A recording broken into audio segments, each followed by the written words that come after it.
Ladies and gentlemen, boys and girls, episode 106 of From the Sidelines. Gonna be looking a little different tonight as we're trying to test out some stuff and get some new things on in the podcast sphere. But we do have an exciting guest, and we're gonna bring him in just a little bit, like we always do. But first, we gotta bring in our normal co-hosts who are here every single week on the show. Steven Hatch, how are you doing, man? You know, back again, dude. Another episode. Excited. I'm excited to pick our guest's brain for a little bit, you know. Excited to get into his wild side with some wild questions. So, ready to get into it. Mm-hmm. And there's so much to talk about tonight. So we will see where we get within this podcast. But yeah, my topic sheet is listed full, which is awesome because our second co-host decided to show up 20 minutes late tonight and push back the whole entire recording. So Brando Baird, where the fuck were you?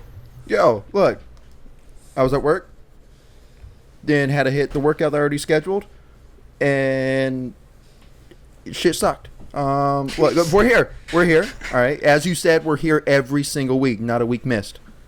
Yeah. Maybe a week late, but not a week missed. You're not here every single week. That's another thing we can talk about too. It's not what you said earlier. You're actually not picking up good things today, Brandon, but that's okay. Catching flack today. It's a rough start for Brando Baird on episode 106. But before we jump any further into the show, we got to mention our sponsors. We have them every week on the show. Liquid IV. We actually have some awesome new stuff to talk about with Liquid IV this month. This flavor, sugar-free rainbow sherbet. Go buy it right the fuck now. They sent me a pack of these to try out, as well as their other firecracker flavor. Holy crap, this is one of the best flavors of Liquid IV I've ever had, and it's in their sugar-free formulation too. So you know, if that matters to you, you can go check it out. Check that out. But Liquid IV, they have all their great products online at liquidiv.com. Our promo code over there, if you want to save some money at checkout, is just Mafia_Moffitt. Same as my Instagram name. So if you need it, just look up there. But yeah, you'll get 20% off and free shipping. Throw one of these in your cart right now. I swear, it'll change your life. It is a very good flavor. The firecracker is very good as well. Their new branding, their new products that are coming out are they're doing great things over there. So proud and excited to be a part of the Liquid IV family, and some more awesome things from them coming soon. We also have NECTR Energy. Got the little pouch here on my desk. NECTR Energy, NECTR.energy is their website. You can head over there and grab one for yourself. They've got a lot of great flavors. I definitely enjoy the wintergreen and the atomic apple the most.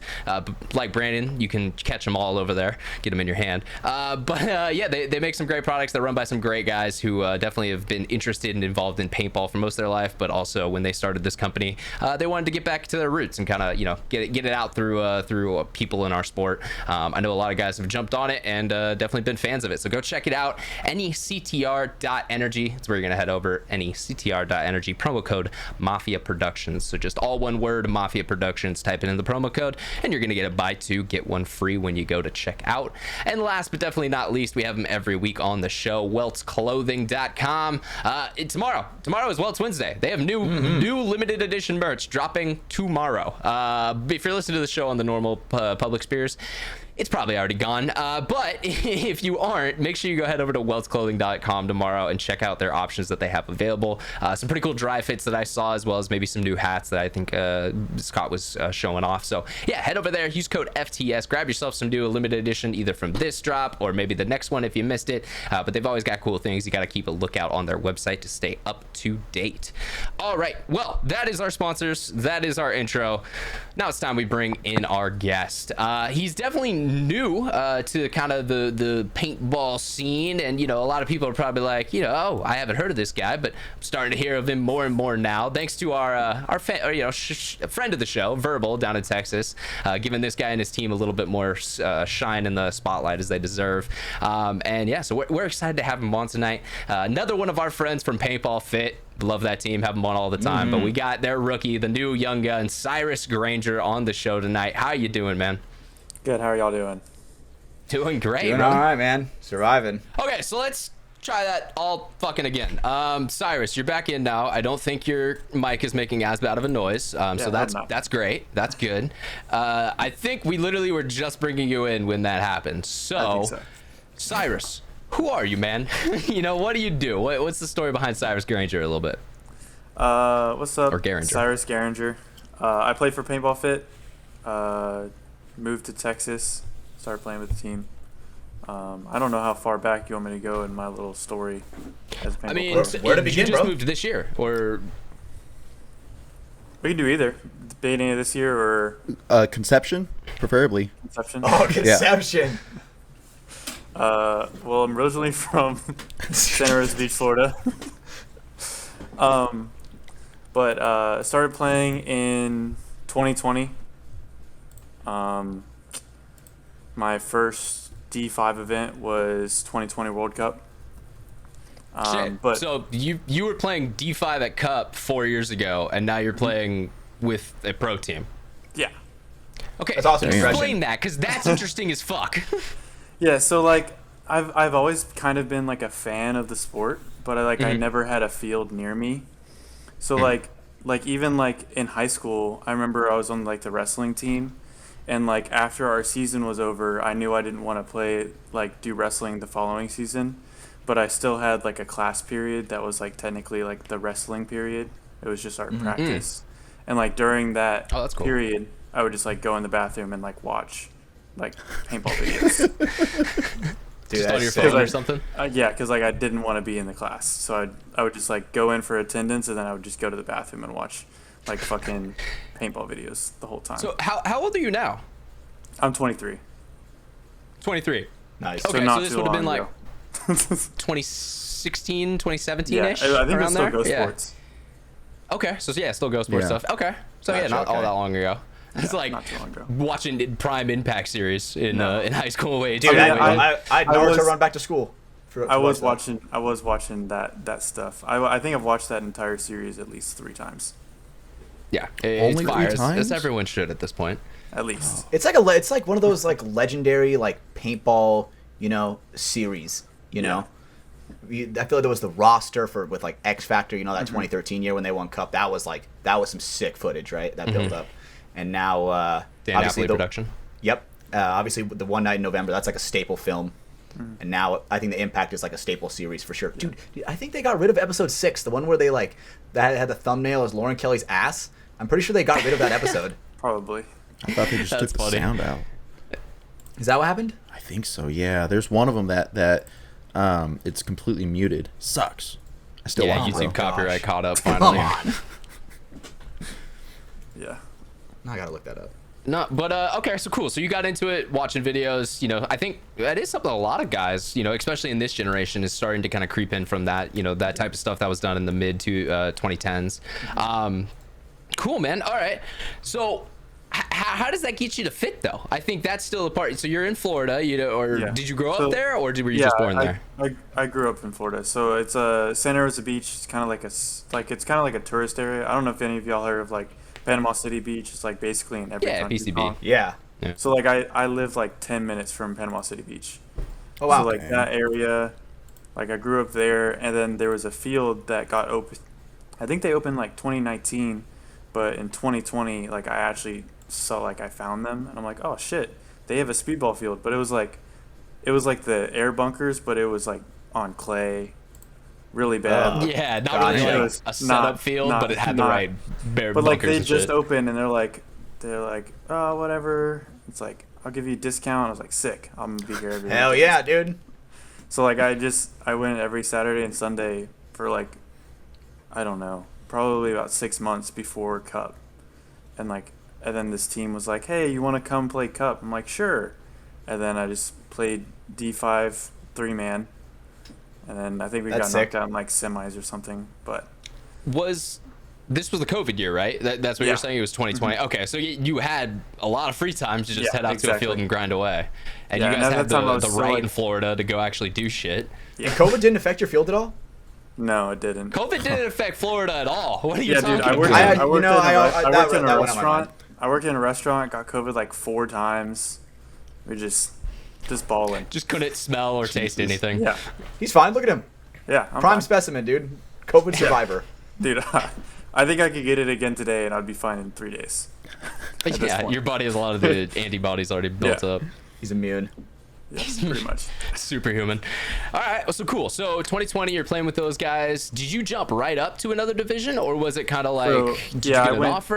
Or I went there was the local team. It was called 850 Rage.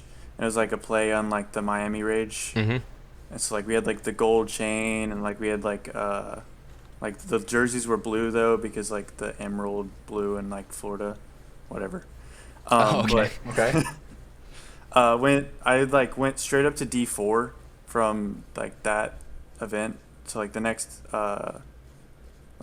fucking year. I just went straight to D4, but I was playing D4 and D5, and I started doing this. I started doing this where I like do drills on Friday in the morning, and then I would play Saturday, Sunday, but like Saturday no one would show up, so like I would just end up like playing 1-on-2s against random dudes for like hours. Nice. And it was literally That the builds some most skill. fun ever for me, because I would just shit on these random D5 kids. That's Well, it's me funny. being a D4 kid. Well, yeah, just like let's step above them, but yeah. Yeah. No, I've had that in like the paintball games, Infinite a couple times, paintballers as well, because there just are lower people playing it right now. There's not many updates or shit happening. So if you jump into a lobby late at night, you could definitely get those scenarios where it's like, okay, it's a 1v3. They keep joining the other team. All right, just let's see if we can get a point, because that'd be sick. Like, just having fun with it. Just shows how good you are if you get 1 point. 3 of them, 1 of you. All you need is one. That's you hard, can bro. leave. There you go. That shit's hard, dude. Whenever you're against a numbers advantage and they know what they're doing, bro, it's almost like you're fucked. Especially when you're playing against good people. Playing that online, you have to kill one off the break. If you don't, you're fucked. If you don't isolate like to one side, you're fucked right away. So it definitely shows you like, okay, you got to make quick ass decisions here, or else this is not going to go well. Absolutely. So, especially in video games when people just W key. In normal paintball, some people kind of like, depending on the division, some people will like, you shoot at them and they cower, And so then at that point you can Paintball's isolate hurt. exactly right. You can isolate that guy, gunfight the other guy for a second, and keep him, at bay. Then switch back and forth. But, Just keep sending paint there, and they're probably not gonna be good enough to say, hey, he's on me. Just he's looking at me. Just move right now. You're clear. Yeah. For sure. Especially when you're that good, and you're just switching back and forth. Keep them both like freaked out. That shit's good. But Cyrus, what is your key to winning a 1-on-2 in your situation? What goes through your mind? So especially now you're in pro. Typically, it's just like you have to lose both of them and try to catch one of them before they find you again. So that's how every time I'm in any low body situation, I just try to lose everyone on the field, move at least 2 or 3 bunkers consistently, and then I just try to catch them in their moves when they're like, fucking back right only, and you're like, haha, I'm in the Dorito 1, please move. It just kind of take ground quicker than they can expect it. Exactly. And then, but like that's why the you'll only catch call a loader, just triggers and then me. now, I'm sorry. The only call, like ever since like D4, it's just triggered me so much. That and my mirror. It's like the two things. Like, why are you making other people think for you? Yeah, I agree. The my mirror call is so whack, because then or like when, say if you're playing, like the Dorito 1, they're playing like the back center, and you're like my mirror. You have to be like, what bunker is he at? Yeah, I can't see you right now. What bunker? Exactly right. What if that can that's right there is just in the way? Then what? Yeah.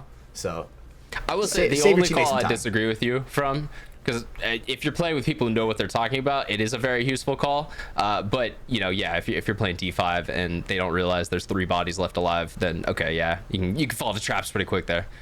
Absolutely. Yeah, well, I don't know, because like I've won a lot of low body situations just because they're like back right only, and I've moved 1 bunker over, and this guy's wrapping around a brick trying to shoot the back right, and I'm just lacing him up. Yeah, So that's especially when you know where they are.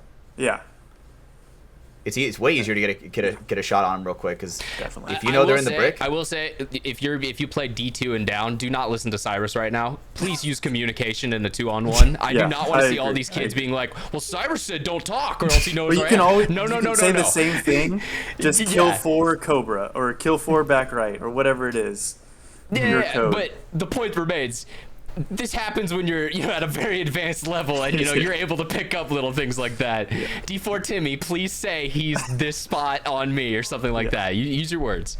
Definitely, communication's key. At least for me, because Cyrus, you're a pro. You probably know this for sure. When you are in that situation, you kind of listen to the other team, right? Yeah, and especially when you hear them saying back right only, it's like, oh, gotcha. Time to Right? go.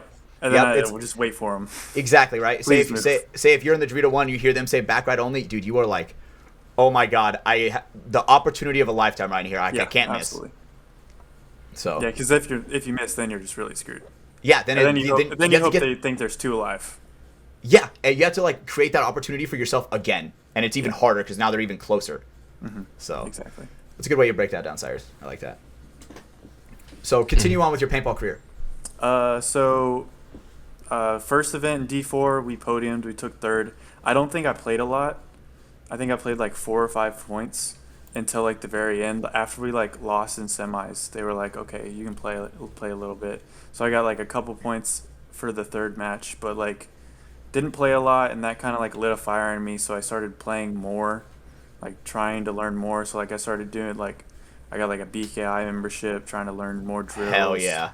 Watching Go Sports all the time because like their main thing was like your fundamentals are good but your IQ isn't there. So I'm like, okay, I gotta watch paintball like crazy. So I just started watching paintball, played as much as I could. But that D4 season, I think I played like 14 events. So like That's I how was you just get better. playing as much paintball as I could. And then like we got like a second at one point, and then like the very last event we got first for like the MVPS series, the Nice. regional event in Florida. So then we ended up winning like the series, and then like I the whole time that I played with them, those guys were like they weren't nearly as dedicated as me.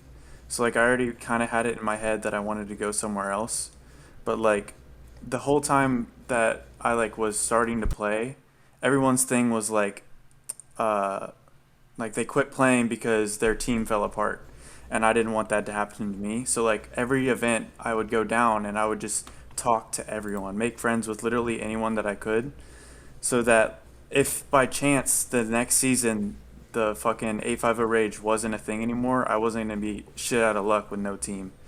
So like I made friends with Jet from Dynamic, and then He's a Kevin cool guy. from Dynamic. Both those guys are super cool. But made friends with them. The next season, decided to play with them, but I was still living in North Florida, so I would still do my drills on Friday morning. So after my drills Friday morning, I would drive from my field the 6.5 hours down to Orlando or Titusville, and I would practice Saturday, Sunday with them, and then drive all the 6.5 hours back home Sunday night after practice for work in the morning on Monday. And then I did that for our entire D3 and our D2 season. Hell yeah. Dedication, bro. That's a lot more common of a story in high-level paintball players than a lot of people realize. Yeah. Absolutely. There's quite a few guys who are in the pro division now who, when you talk about the beginning of their career, a lot of it was, the field that my team practiced at was 4 hours away. Yeah. So I would have to drive 4 hours down and, find a couch to crash on. Yeah. Well, I was very fortunate that one of my teammates just had like an extra bedroom, but I would just crash at on his extra bed, like all of our D2, D3 and D2 No, season. exactly. But and I think there's something in people that have that dedication, even when you're playing at the lower levels, that is special, that translate to then guys getting to that highest level. It's that extra level of I love this and I'm willing to do whatever to make it work that honestly 90% of paintball players just don't have. I agree. And not talking shit about them, because those guys can probably still go pro too, but the journey's different, and the kind of the reward of what you get at the end is definitely a little different when it's something, it's just in your backyard, you drive 10 minutes, boom, you're at the field. Yeah, absolutely. But like my D3 season, I mainly focus on playing. But like if you're above D3, I think for your IQ, it helps so much if you just coach a D5 team. Because that's what I forces you to look did. at things. Yeah. So it forces you to explain every situation down to a T. Because like if you don't explain it perfectly, this D5 kid is not going to understand you. Yeah. No, just go out to the wing, shoot the wide shot, you'll be fine. He's going to look at you like, what the fuck? Okay. What's the wide shot? I'm like, Yeah. I'll have a layout and I'll point exactly where I want them to shoot. And I'm like, if this happens, you need to shoot here. But the nice thing about the MVPS is that they release the layout like 3 weeks in advance. Oh, so like it dude. really helps the lower division guys learn that layout and like actually play it like to their ability. by the time that happens. Dude, 3 But weeks you can play a lot of paintball on that layout. Yeah, yeah. exactly. I also was really blessed with the D5 guys that I had. They were already like pretty smart, and then I just had to kind of insert high level paintball tactics, and they would just listen to me. It was awesome. But I think that's a great point there. You know, if you are a guy who's maybe starting to get towards that cusp of, you know, jumping up into either semi-pro or pro, it definitely can help if you take that step back and kind of look at the game from a coach's perspective. Because then when you go out on the field, you're going to, you know, kind of have a lot, you're going to have a better idea in mind of what he's trying to get done. You know, you're going to understand the kind of his position on the team, I would say. Even like when layouts drop, like I can imagine where 5 bodies should always be. And what they should be doing, just because I've coached, and like you have to think about all 5 bodies at all times. Now you can make assumptions when the layout drops. And I was gonna say, and when you get to the turf, yeah, those may be wrong, but at least you have a starting point now. And it's like, okay, our Dorito side was fine. We really got fucked up on the snake side. Yeah, what did we do wrong in that position? And you know, you could build from there and learn a layout a lot quicker. Absolutely, and I think that's one thing that like high level teams can do is like when it comes to blind layouts, they can get it really fast, right? But lower divisional teams, when they have that extra time, dude, you can get a D4 team, D5 team really good on a paintball layout with that amount of time. Exactly. Seriously, like at that point at the tournament, they're like, all right, they know what to do on the box. Like, all right, this guy, all right, I'm gonna shoot the snake lane, right? The best possible. I've been shooting this shot for 3 weeks. The exact shot that's gonna go right into where the snake eye lands. You know, it's just gonna simple mathematics in a way. You know. So, that's some good advice, Cyrus. I like that a lot. Yeah. And then, so we're getting towards the end of your kind of, you know, long introduction here, but you're in Florida for D2. You know, you're kind of, or were you saying D3 or D2? I'm sorry. D2. D2 as well. Okay, and then that's when you know, spent some more time coaching, kind of just being involved in the game, which also just helps you too, because you're spending more time at a field. You know, you're just around paintball more. So D2, you're in Florida. How does this bridge getting over to Texas now with PB Fit? So at this point, I started I'm starting to get high in points, so I can't play with a lot of different like local events, but I still want to play the same amount of paintball. So like I started flying out to WC to play with the Sicarios. Rainey coaches that team, so I'm like, that's another way to build my IQ and also network at the same time with all of the Cali teams that I've never met before. And then so I did that, and then Colt messaged me and was like, hey, do you want to play this XTPL layout? Because I was still like ranked D3 or like low D2, and I could play with him at that time. I was like, I don't know, the flight's like $500 right now, because it was like a week out. And then my friend Matt Pregel was like, dude, just fly. You don't know what kind of opportunities you're gonna fucking get from this. Just spend a little bit of money. Yeah. So I ended up flying out, played the event with him, and I guess that was kind of like my tryout, and that kind of put me on the radar with Colt. And then after the season, after the D2 season, Colt reached out to me, and like his only stipulation was that I had to move to Texas. Like that was the one thing that I had to do to be on the team.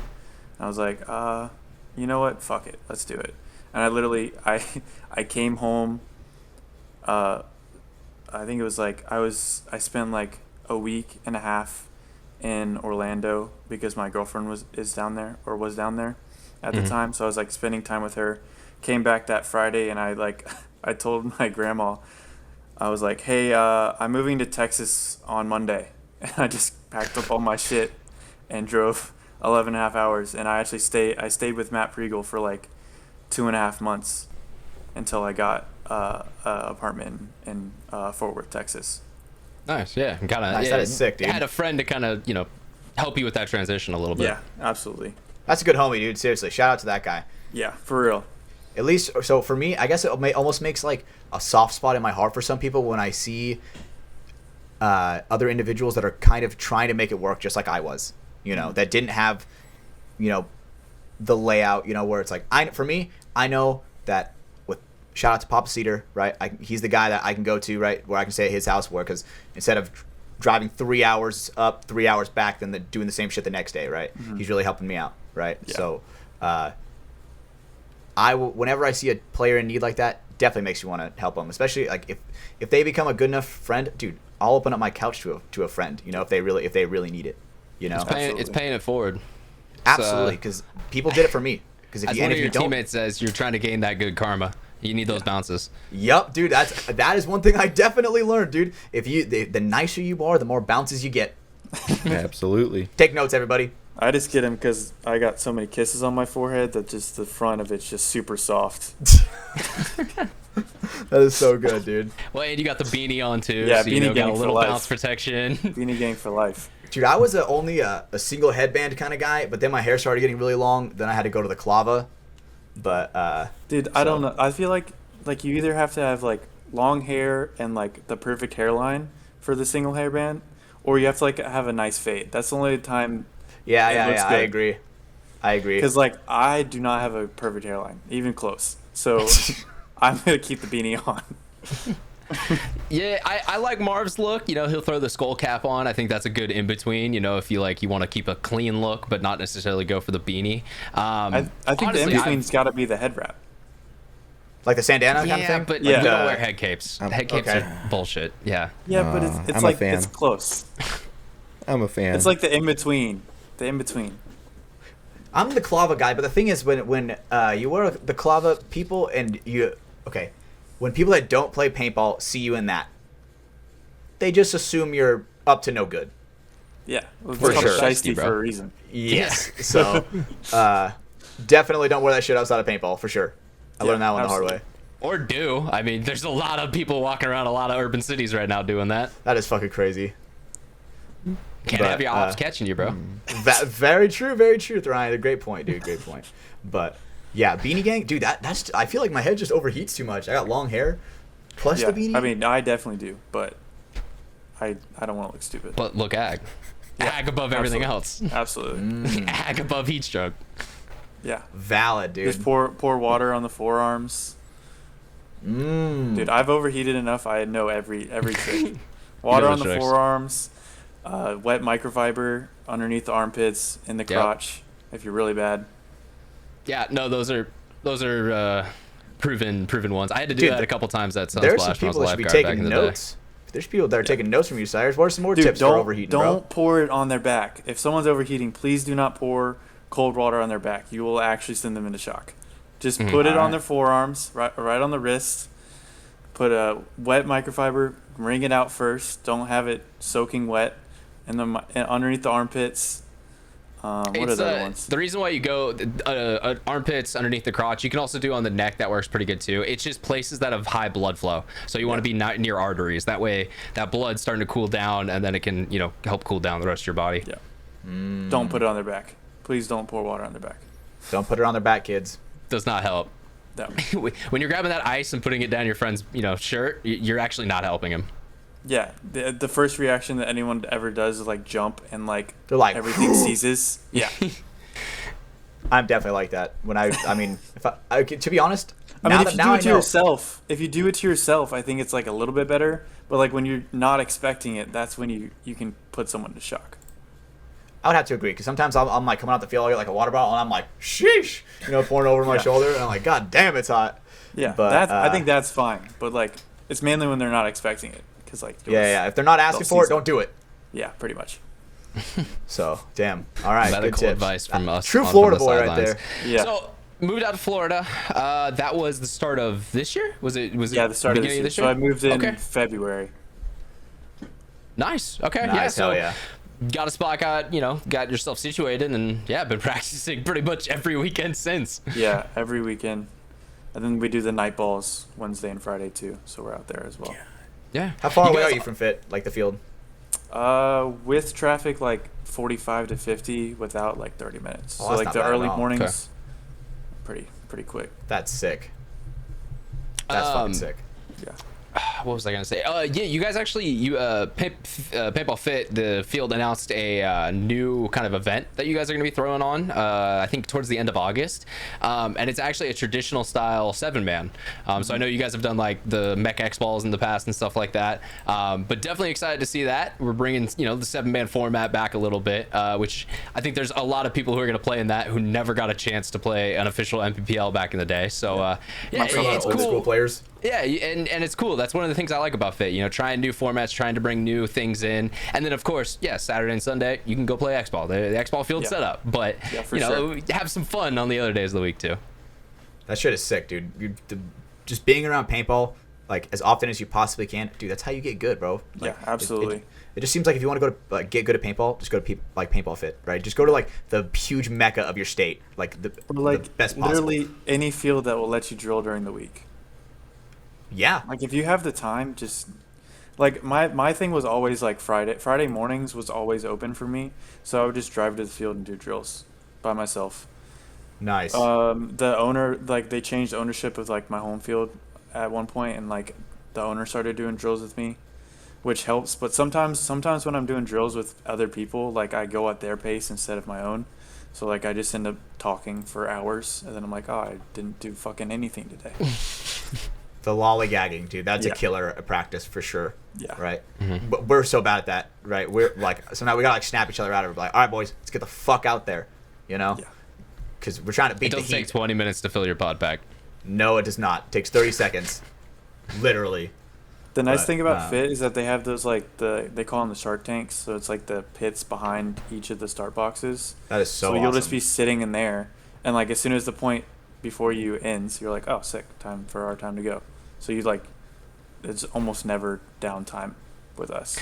Yeah, I mean, same thing, like even Mech X Ball. I went out there for that event, but the Friday night before that, we played Nightball out there. And like, yeah, you would just have guys lining up in there. So it ran really smoothly because the next 5 was already on the box waiting. And then game, all right, get lined up. You guys lined up? And go. And so like it felt like we were able to play a lot of paintball in 2-3 hours maybe even. So no, it definitely helps speed things up. I like the fish tanks. They're a cool perspective when you're when you're actually in an event too, because it's like you can see everything that's going on way better than if you're in the NXL pit or something like that. Mm-hmm.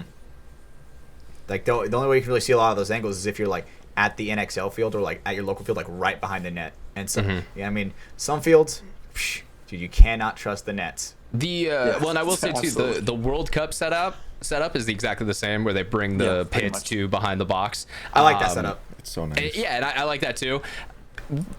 The only thing is that it takes forever to get from your pit to the start gate. Absolutely. For sure. On the World Cup ones, or on the pro field. So like when we were in finals against Wrecking Crew, when we were like started to mount like that comeback, and it was like low on time, and like we literally didn't go back to our pits. We just stayed on the field because it would literally take, if you were on the far side, it would probably take a minute and a half to get paint and come back on the field. Yeah, so you didn't need that much paint, so just especially stay on the field. We're fucking running. Yeah, especially honest question, because to me it doesn't seem like it's that much more of a distance. It's only when you're like, so there's the 2 pits. So we were in the far pit, so we have to go through the other pit, come out, go all the way over here, and then all the way to the other start box. Okay. And we were also honestly, the other what would D3 cut down team with that is just if they just like opened up another spot in the net, just so that team could filter in. Okay. Probably. And it didn't help that the D3 team that was pitted next to us like mercied the other team, so they were just kept celebrating in the way. We were in X-Ball, and they were celebrating right in the fucking... Care. Yeah, they don't give a fuck anymore. They won. Dude, because it's like, that's a really like mental way to like really kind of break another team down, right? When you have that much of a thing, and then you towel it, long point, towel it. Then at that point, they have to run all the way back, and the timer starts by the second they towel, right? Then you got to be back out there again. Dude, it's like a really mental way to kind of, drain a team, for sure. This is why you need more than 5 good players on a paintball team. Dude, I've ran a skeleton squad. Dude, the skeleton squad is not fun, man. That shit is it makes a man out of you, you know what I'm saying? It gets them soft hands real grit-like, But I think honestly that's like a requirement. You know, if you played a played a skeleton tournament in divisionals, dude, you're different, bro. Yeah, for sure. Turns you into a different person. Multiple times. In Everyone who played traditional X-ball is like, what the fuck are you talking about, Hash? Like, you don't know shit about different. Dude, we do that for the mech X's and like the glow balls. It's really the glow ball. But it's ridiculous. Mech X destroys you. You have 4 lines and like everyone's playing, it destroys you. But here's a crazy thing. Traditional X-Ball matches were still 10 additional minutes each half. You guys play 10-minute halves. The actual NXL league were 20-minute halves. So we just did a glow event, and like, so there was only 3 teams, and it basically worked out where the 2 teams that were already moving on were the 2 teams that were going to play the last prelim match against each other. So we just went straight to finals. And they put up 25-minute halves, and I was on 2 lines. I was on 2 lines of the 4 lines, and we beat them like 18-4. But if I heard the word towel one more time, I was gonna fucking throw up. And that's even at night too. Like that's it was at down night a little bit. And it was probably still 80 to 90 degrees though. Yeah, it was still kind of Texas hot. doesn't cool down overnight. It's kind of crazy. Most of those Midwest states, they just keep that muggy heat. Yeah, it sucked a lot actually. And then we had to wait. I can hear it in your voice. We finished at like 2 a.m, and then we had to I got home at 3. My clothes finished washing at like 3:30, and then I threw them in the dryer, forgot to turn the dryer on, and then woke up at 7:30 in the morning for practice on Sunday. And had to wait for my clothes to dry. So Just sitting there. I've definitely done that at events before, where you get in hella late and it's like download your cards, you forget to throw your stuff over, and then in the morning you're like, God damn it, I'm wearing wet arm pads all day. Fuck. It's when we overpack the washer and dryer, and not everything. It's fucking. These just like pads fucking half-dried. suck. Yeah. Oh, yeah. God. Whoever was on laundry that is that the night, one thing. I hate that guy. I hate staying up for laundry at events. So literally, as soon as we're done playing, as soon as we get to the hotel, I'm the first one. Like, hey, I'm starting a laundry reload. Who wants to come in with it? Like, throw their shit in with me? Dude, we have like a laundry crew where it's like, all right, while other people are helping out at the events, we're like, all right, you 2 go to do laundry, and we go to a laundromat and get it all done as soon as we're done playing. And I feel like, if it's like, do people still play in Dirty Gear, like the next day? Yeah. That's crazy, bro. Evan That's Fernandez crazy. didn't have to make a Probably PSA does. about it if they didn't. Dude, it could not be me, bro. Could not be me. That makes sense. Actually, some people, dude, when I was reffing, bro, some people smell like shit. Not gonna lie. Was it the But Philly that event? just might be them. Yeah, I think you're right. Not the gear. Was it the Philly event in Royersford, where the hotels didn't have any laundromats? So I felt like we were playing in nasty gear. Those like 3 years or whatever. Dude, that fucking sucked. The thing is, right, I feel like getting the gross, sweaty, yesterday sweat arm pads on, once you get them on, it's like, ugh. But then once you play your first point, you're like, all right, we're good. Yeah. But then the second, Or if you it's don't, like a little bit cold in the morning, that's when it's really the worst. Yeah. dude, I'm like shaking while I'm like putting them on. I'm going crazy. Dude, I have no body fat, so I'm just like shivering. I'm already shivering because it's cold, and then I'm putting wet arm pads on. Oh my god. Yeah. I'm like, how can I put my gear on while still keeping my hoodie and sweats on? Exactly. You know, because dude, I'm just like you, Cyrus, dude. If the wind picks up a little too fast, bro, I'm flying away. I gotta fight to stay on the ground sometimes, you know. So, dude, I'm getting close to not being victim weight anymore. So hell yeah, brother, hell yeah, brother. That's the goal, dude. The Luke House getting you some good dieting tips over there. Trying to like, come on, brother, eat some food. God damn it. It's really my Latina girlfriend and her amazing cooking. That's what's really doing that'll it. do it. Hell yeah, that is amazing. Brandon, our Latina woman correspondent, does your Latina woman cook for you? No, absolutely not. But she beats me, Bro, for sure. Damn, you messed up. With the absolutely, you didn't get the full package. No, I got tricked. God damn it. He got the white Latina. Sorry. Let's go, dude. Michelle. All right. Well, I do want to take us a little bit different direction real quick. We'll jump back in with you in a second here, Cyrus. But something that I did want to talk about kind of early on into the show before, people start to click out as we get later on in. So the announcement was made last Sunday, I think I put the reel up, but it is official. I am moving to Austin, Texas in September. This has been something I have been talking to people about since before Vegas this year. That was when I first kind of started putting feelers out, started applying to some early jobs. And finally have gotten to a point where everything's lined up and gonna take the jump. So yeah, mid-September, that's kind of my plan right now.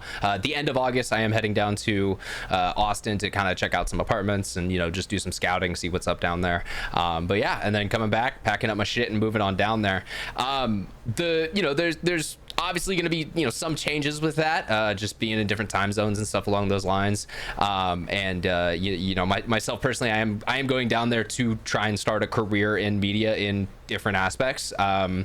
Yes, there still is paintball there, Outlaw Paintball Field. A lot of cool guys who play at that field, and, you know, like I mentioned in my post, I mean, now only 2 hours away from FIT as well, so there definitely are opportunities to still do content in this sport. I've talked with Verb about, you know, working together with him on some things, and so definitely exciting stuff for paintball coming, but it does also mean there'll probably be, you know, some less stuff here and there as I'm, you know, trying to focus on actually creating a career that might, you know, set me up to have a family one of these days.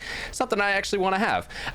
But as of now, it's just kind of not possible with the current state of paintball. And again, you know, we'll talk about it later, but the ESPN stuff, yeah, maybe that'll change everything. But, you know, it's one of those things we don't know yet. You know, it's not it's the unknown. It's still up in the air.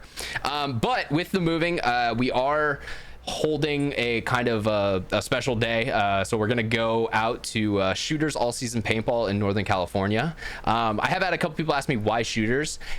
Shooters is actually the first field that I ever played paintball at. When I was like 12 or 11, one of my neighbors held a birthday party there, invited me, and that was my first experience with the game, picking up a Tippmann 98 and getting shot. Don't know if I shot a single person that day, but for me, there's kind of this part that wants to, you know, if I'm going to be heading out of the area, you know, fuck it, let's just go and, you know, have a day kind of playing in the woods. It's one of the cool things about Shooters. They do have a pretty good woods ball there. So yeah, just go have some fun, shoot your friends, try not to take it too seriously. So that's why we did pick Shooters as the location. But on August 24th is the date we've set for that. If you guys, you know, if you're in the Northern California area, you are more than invited to come on out and play. I've reached out to some people personally about it already, but yeah, if you hear it on this, feel free to join us up there if that is something that interests you. I know we're trying to, you know, pack the park, get as many people as we can, but it's just a fun day of paintball, you know, reminisce on the old times when you used to shoot your buddies out in the woods before everything started becoming so goddamn serious. So giving information about that, you can register online. They have their website where they can, you know, you can set a reservation. We told them we just let people know to sign up under From the Sidelines. That way they kind of know we're all one group. So yeah, there'll probably be other random people out there and stuff like that. Where this isn't like a private, you know, closed park day or anything like that. But yeah, feel free, come on by, have some fun, shoot some paint. Definitely wanted to put it out there. I know, you know, guys like Ryan Matthews, Pops, you know, there's a couple other guys who, you know, I wanted to play paintball with one more day. Guys that we don't see as much around the field anymore, just you know, due to the nature of people, you know, moving on, having different stuff come up in their lives. So yeah, I wanted to give people an announcement about that. August the 24th, Shooters All Season Paintball. Sign up online, Shooters All Season Paintball. I think that's just their website. And you can get more information about that.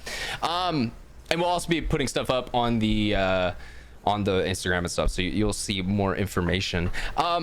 But yeah, that's essentially it with the stuff. There's not anything too more to announce for it just yet. Once I get down there, you know, we'll start to figure out, you know, any new content or things that may come up. Obviously, I've been in talks with Lastro. He lives in Austin as well. We're going to be doing, you know, a lot of stuff together, him and, you know, the Oni guys. So definitely had a couple people reach out to me from Outlaw. Excited to meet you guys, hang out with you a little bit more, you know, check out your field, and yeah, so hopefully good things to come. Yeah, see, I'm excited for you, Ryan. Yeah. Thanks, see, guys. new big, like a big step. I don't know, I've thought about moving and shit, and, you know, once Michelle's done with school and everything, but like you're actually taking a step and shit. Yeah, I don't. It's daunting. It's a little daunting. I mean, Cyrus can probably speak about it too. Is just moving from the East Coast to Texas. You know. Yeah, the just how I don't know. I don't know how like overwhelming it is. You know, moving to somewhere with with brand new. Everything's brand new, Yeah, but I mean, it's like it's a blank canvas. Like that's what's really cool about it. There's no preconceived notions anywhere. It's a new you. I don't know. It's cool. The thought's really nice. yeah. No, well, Brandon, you would have loved living in like 1706 because all you had to do that was just go like 5 miles down the road. Like, if you just fell out of love with Michelle, you could be like, all right, I'm gonna leave forever, and you're just in like Fresno. I'm gonna go get milk. I'm gonna go get some milk. Oh, Hell yeah, the good old milk. It just That's her just and the sick. kids, and we're gone. But yeah, Are I you mean, bringing a lot of stuff with you? not all that much. I'm gonna just get like one of those small little U-Haul trailers. Want to bring my bed and some other stuff, so I don't have to like rebuy furniture. But no, I mean, I'm currently living with my parents, something I've mentioned before, and so yeah, I mean, I don't have much to bring, which is kind of nice, but there's also a part of me that's like, all right, let's fucking make this change finally. For guys who don't know my story, I moved out in August of 2019 down to Vegas and had 2 jobs there, and everything was going great. And then COVID shut that all down, and had to move back to Cali and kind of figure it out from there. So this is kind of it's a good feeling. It feels like, all right, getting back to life a little bit. It took a couple years, had a little bit of a detour. This whole paintball thing definitely made it take longer, but finally taking that step. Hell yeah, dude. It's funny because I've been talking with my girlfriend about like the future of like what I want to do and stuff like that, and like obviously she has like her own career and what she wants to do, and we've thought about like moving and stuff like that, and it's obviously been thrown up in the air, and it's a scary thought to think, right? Because for me, like, right, I've been talking about the personalness, right? The thought of like, for me, I'm close to my mom, right? Me and her may not agree on everything, right? But I'm close to my mom, right? My grandparents have fucking dementia, right? So it's like I'm taking care of them like every fucking day, basically, right? So it's like for me, I wish the idea of it is fucking sick, right? I wish I could, that shit is so badass. So kudos to you guys. It's funny. I mentioned, I think I mentioned this to Scott the other day, but I was like, you want to know how serious I was about making this move? I deleted Tinder in March. Hell yeah, You dude. just gotta change your location. But you kept Grinder. Yeah, no, I heard. kept going. I had to keep that one Good on. shit. Hell yeah. Everyone knows that's for like quick flings, So no, but I was just like, yeah, nothing's gonna distract me. Like I'm not gonna fucking meet a girl and be like, oh, I don't want to do this now. Like, nah, fuck that. This is something I wanted to do for a while and something I've been planning for a while, but finally the pieces are falling into place, and yeah, gonna make it happen. Hell yeah, dude. So fucking exciting. I'm also excited for the stuff that the future has to behold, dude. I think FTS is gonna be it's gonna be nothing but improved, right? I think nothing. You're gonna be able to do nothing but produce content, especially with the fucking Oni guys, right? Yeah. I mean, fuck, dude. I mean, I gotta make my way down there to hang out with the Oni guys, dude. Seriously. So, that's like a goal of mine, is to go down to Outlaw and hang out with the Oni guys for sure. Yeah. No, a cool group of guys, and there's some other teams, other media guys out at that field. I know that's Sheldon's home field as well, so it'll be cool to see that guy around a little more often. Definitely one of my favorite personalities in paintball. He's just such a nice guy. Cyrus, since you made the move from another state to Texas, do you have anything that like forewarning about of Texas? So something like culture shock that's Texas only. Nothing really. I mean, my hometown feels a lot like Texas, to be honest. But, so relatable, bro. The only You thing did live in is the like Panhandle, huh? the nice thing is the fucking there's like U-turns on the interstate, so like instead of having to wait at like 2 stoplights, you just take the U-turn. It's pretty sick. Nice, yeah. Instead of like having to get off, make a turn, wait, make another turn, get back on. Exactly. Yeah. No, That's probably the nicest thing about Texas. I will say the thing too, Cyrus is probably not going to be a good measure of how much different Florida is from Texas, because Yeah. they're That's a good point. pretty similar, guys. The Like, Panhandle, like anyone like South Florida, just always like I would always tell them that I was just Lower Alabama because that's typically what they would assume it is. My brother okay. lives in Pensacola. He just got stationed out there again. I've spent some time out there. He graduated from flight school out there, so yeah, I'm just a little bit familiar with the Panhandle and that stuff up there. But coming from California to Texas, I know it is going to be very different. Literally every single thing is going to be not as expensive, so that's fucking great. Love that. And yeah, there's definitely gonna be changes. I think the other thing that's funny too is Austin is definitely the most liberal city in Texas, so it is kind of like a California city at this point. A lot of people during COVID from California moved there, so some things are probably not going to be all that much different, but you know, when you get out into the country a little bit and get away from the city, yeah, I'm probably gonna have a little culture shock at times. Absolutely. I live in like the Texas part of California, like the most like redneck, like the most redneck part. People think rednecks don't exist in California. No, they do. 100%. Bruh, dude, we're known for our rodeo, dude. There is a statue. This is so fucking funny. So there was a skate spot that we would meet up at. It's by the old middle school, and we would call it the Balls, right? But it was this giant fucking huge bull statue, right, of a bucking bull. And his balls were so fucking huge, and that's what we named it as, and we would meet up there and skate. Can you show us how big? Bro, Like handful? 2 of my heads combined. Like, dude, like one head, one nut. Bro is fertile. My dad was a bull rider, so. No shit. Okay. Hey, I rode a sheep. I'm busted. I did that too. You know what I'm saying? The shit was sick, dude. But his toes were all like fucked up because he got stepped on by a bull. Fuck, dude. But he had like all like the belt, like the medals. Like for medals, like you don't get like actual medals, you get belt buckles. Yeah. Oh hell yeah. But that's why like I'll never like buy like a belt buckle because like that's like it's a medal. Fuck It's like something you gotta earn. Yeah. And I ain't riding no bulls, so. Yeah. Well, it was funny. You You mentioned his injuries there. I mean, find me a bull rider who's done it for more than 3 years and doesn't have a massive injury. Like just all of those guys, at some point, something's gonna go wrong. Or maybe like minimum concussed twice. Yeah. Yeah. There is also a reason both those guys end up with an opioid addiction, but you know, maybe, it's a fucking difficult It's just sport, the rodeo man. lifestyle. Yeah, it's a damn thing called rodeo. Thank you, Garth Brooks. Well, moving forward a little bit out of that, there is obviously other things to talk about in the paintball world. We were just on ESPN, and you know, if you're new around paintball, that hasn't happened for 15 years. So it's big, it's exciting.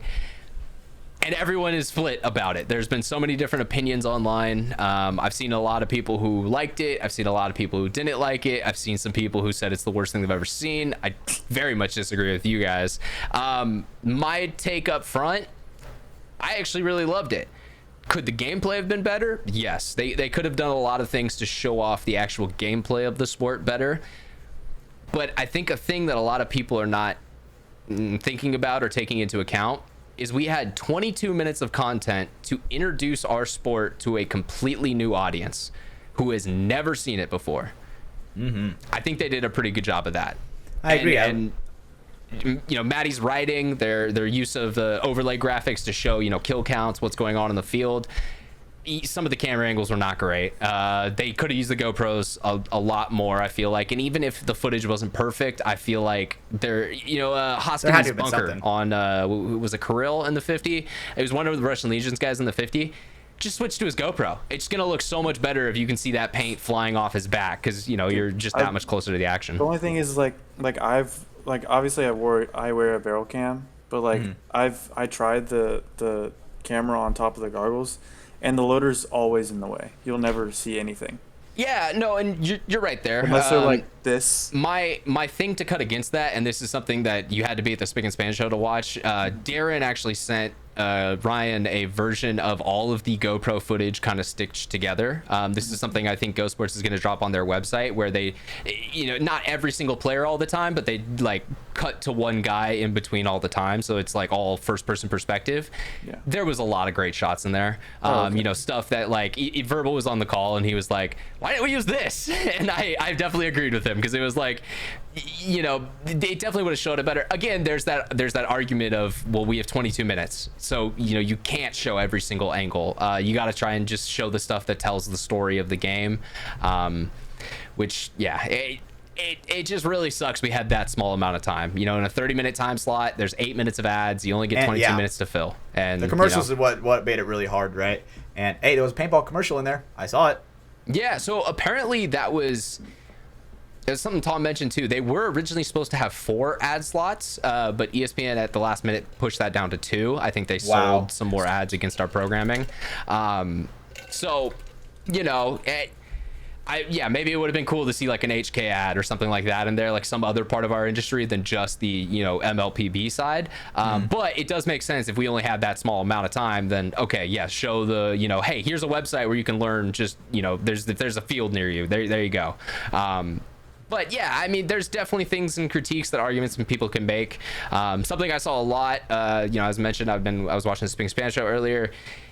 There's a lot of people who do not understand the amounts of money that go into creating content. You know, one thing that I saw a lot of people say is, why aren't we on Netflix? Why aren't we on Netflix? We should be on Netflix. We need a show like Drive to Survive. We need a show like Full Swing. Okay, Drive to Survive cost $1.3 million for a season of content. Who in paintball is paying for that? That's an honest question. Completely true. No one is. And like, honestly, they no one's shouldn't. even Because look at this. Yeah. You're never going to see that $1 million back. Whereas with Drive to Survive, well, that brought in probably millions of new fans around the world, and they've recovered that money. So it made sense as a business investment. You know, that's kind of my thing with that. There's a lot of people say, you know, yeah, you could probably make it for cheaper. But then the problem becomes, you know, stuff takes time and it takes money. Yeah, you don't want to make it cheaper than it looks cheaper. Yeah. Mm-hmm. Right? And you want it to be where people take time on it, right? Like just like what Dan Napoli's doing with fucking what's the new shit? The Hormies Iron Kids. Iron Kids, right? Mm-hmm. That I have an expectation for that, right? Because I know when they stopped filming and I know how long they're going to be in post-production for. Yeah. Right? Mm. They're taking their time. It's going to be good. And this ESPN doc, I think they had 3 weeks of turnaround time from shooting to airing live on ESPN. That's a short amount of time, dude. It's not a lot of time. Like, it sounds like a lot. I know everyone out there is like, oh, I could get shit done in 3 weeks. Okay, they had 7 terabytes of footage. They just had to look through to even find the good shit. And then once they're there, you have to connect it all together. And then you have to get Maddie Marshall's voiceover to actually make sense with all this stuff. And there's just so many layers to the process that I think so many people don't see because they've never really had experience with that industry, which, you know, that's where I'm lucky. I grew up on film sets. You know, I have a parent who is a talent agent that is a SAG talent agent. Like, I understand that world a lot more than just the general paintball consumer. And I'm not saying those things are impossible to do, but first, like, we need some type of consistent programming first, you know? Like, it doesn't, you know, it doesn't make sense to go to Netflix if then people have to spend $10 on Go Sports, because they're not going to do that. They're just not. That's not how human psychology works. Yes, you'll get a couple who will, but you won't get millions of people to be like, oh, I got to go pay, you know, Go Sports $10 a month now because I, you know, want to watch this thing. Yeah. Why would they spend an additional? I mean, how much? I don't know how much Netflix is now. It's not fucking $7 anymore. $12. Yeah, $12. I don't know. So imagine we get on Netflix. I honestly right? don't pay for my Netflix. And they're like, "Hey, me either, brother." Amen. Google share. But fuck me. What was my point? Okay, yeah. So it gets on Netflix, and they're talking about, oh, like this is where you go to see it on Go Sports and shit like that. But people, no one's gonna be like, all right, now I'm gonna go spend more money on a monthly service. That just doesn't make sense to a lot of people. I mean, it doesn't make sense to me for sure. Honestly, it makes a lot more sense for Dan to put a product like Iron Kids on Netflix than it does for us to create something like Drive to Survive or something along those lines. Just because it would do a good job of showing people some of the history, but also not cramming it down your face. You know, being like, do you like this sports story? You know, it's a sports story about a group of kids who became the best at, you know, this thing that they love. Not necessarily, here's paintball, motherfucker. You know, like paintball. Because honestly, there's a lot of people story who see and that. paintball's in it. Yeah, well, and there's a lot of people who see that and they get turned off because when they think paintball, they think people running around in the woods with Tippmann 98s. That's just what they, you know, that's the only visual they have connected with the game. They don't, you know, they don't think about Tyler Harmon winning a 1v1 or doing cool shit like that. You know, they don't think about I don't know, seeing guys like Xavi fucking run down the field and catch 3 in the side of their packs because they have no experience with that. So you have to kind of spoon feed it to them a little bit. You can't just take a fire hose and say, here's an NXL match, because a lot of people just tune the fuck out. Yeah, I agree. Because I forgot whose commentary it was, but did you guys see it? It was a guy's commentary over the funny. ESP. Dude. I cried laughing. That shit was so fucking funny. He is like, you could say it, Hatch. He's like I don't know who it was. I don't know who was commentating it, right? But it was just funny as fuck. It was some random Instagram influencer. Yeah, perfect. He's like, but I'll say it because Hatch doesn't want to. He was a very black African American who, he made it very funny in that way. How am I supposed to know that? He has the camera facing the other way. Okay, maybe we're actually talking about a different video. I'm talking about the one that Tammy posted. I saw her, a couple Aftershock other players posted it, but this dude was giving us shit.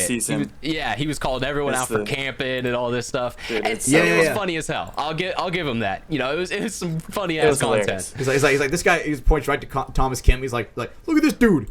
He's bored. Tripping over sand. Bored. Yeah. It's like the refs ain't gotta do nothing. He's just laying down. It's like, damn, valid. Yeah, and so I think that does, that should expose us to a bit of stuff outside our bubble. If you think the ESPN broadcast was for you, the paintball player, you're severely wrong. That was never the point of it. The point was to bring in people who have no fucking clue what paintball even is. And yes, there is some valid critiques that we could have done better showing the gameplay to them so they could understand. But when you look back at that thing as a whole, I really do think, the writing that Maddie did to kind of explain concessions in 30 seconds was very well done. Just not anything complicated, just plain and simple. These are the rules, and then you'll see that more as as the game is played. Another feature that I really liked that they had, and keep in mind, so my girlfriend, who is very new to paintball, very, very new to paintball, she is like, this actually is pretty good. She's listening to Matty Marshall and whatever. What was that guy's name? Like Gavin or something? The other fucking guy that was there? Something like that, right? Was Gavin? Yeah. Started with a G. It was Gavin. I don't know his last name. She was like, man, they are explaining it very well, because they honestly were like to where a complete like literal dipshit could understand what paintball was.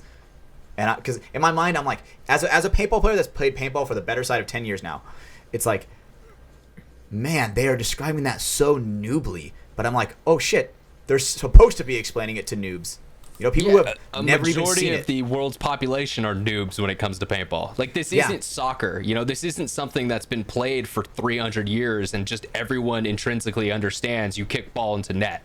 This is a sport that it does still need to be explained because the people just don't have experience with it. Or maybe they do have experience with it, but they saw it back in 2005, the last time that it was on, a big broadcast television network.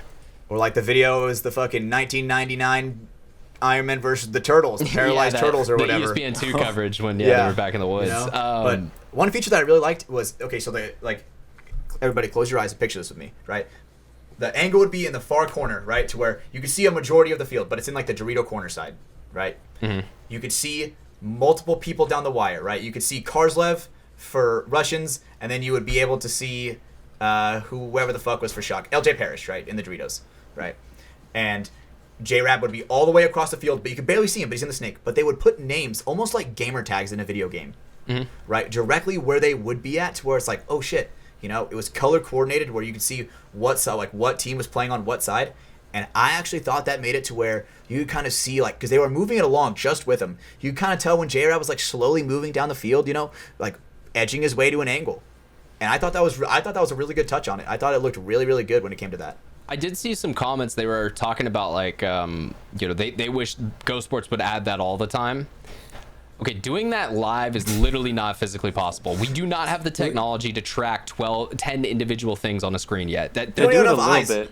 They do it a little bit with the drone footage and the yellow triangles and stuff. But, stuff like that is doable where you just overlay one thing over the screen, but that's the beauty of some of the post-production is they were able to go through and actually have a person hand track every time J-Rab moved, so that way his name was there with him. Okay, can I say something real quick? Yeah. So the hardest part about getting that, where there's like a replay, because the thing is, as soon as it's live, like on Go Sports, and something happens and the other camera's on something else, you missed it, right? they're in split deck. They don't have time to replay. They have 40 seconds until the next team starts their point. Mm-hmm. There's no time because Matty Marshall and Rich are explaining what the fuck just happened, and they only have 40 seconds to do it. Right? It's not like they can add a replay. It's like it's just so hard. Some of that comes down to NXL schedule, which I've kind of fought against for years. I mean, I get why we have it, because monetarily wise, we just can't have more time at these venues. But I do think it does us a disservice, and everyone's said this over the years, that, you know, having split deck definitely hurts the, you know, the storytelling ability. But also you got to think about this. When a replay happens on Go Sports, it's because there is someone in that booth who is scrubbing through footage, highlights a section, and then gets it ready for playback. So in there's 40 an seconds. Actual physical human being who has to do that task live in time.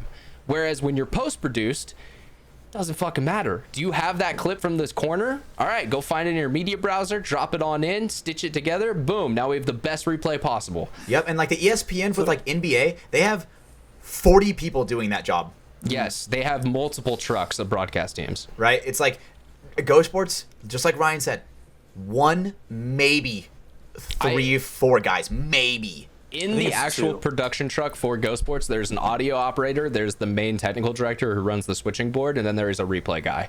Yeah. Darren will float in and out if they need help, but there's, you know, three dedicated spots. Okay. So my thought, I've brought this up before to, I think it was like Marcelo, and then I brought it up to Verbal before, but I think they should just like, they can keep the schedule the same with all of the matches.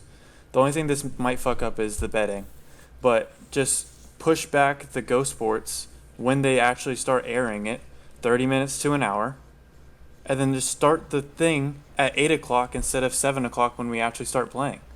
That way they have an hour buff, so they can actually do all of those replays, and who cares? They're gonna watch. They're gonna watch the show regardless. So, and all the Cali guys are gonna be late anyways. So, but I have to say this, Cyrus, that completely kills the fact that it is a live broadcast, because there will be people who complain about the fact that Go Sports is delayed because they want to be able to watch the match in real time. And let's be real, now that gambling has started to become a thing with NXL, that is just crazy. You cannot have a delayed broadcast, because there's going to be people who are absolutely losing their minds over that.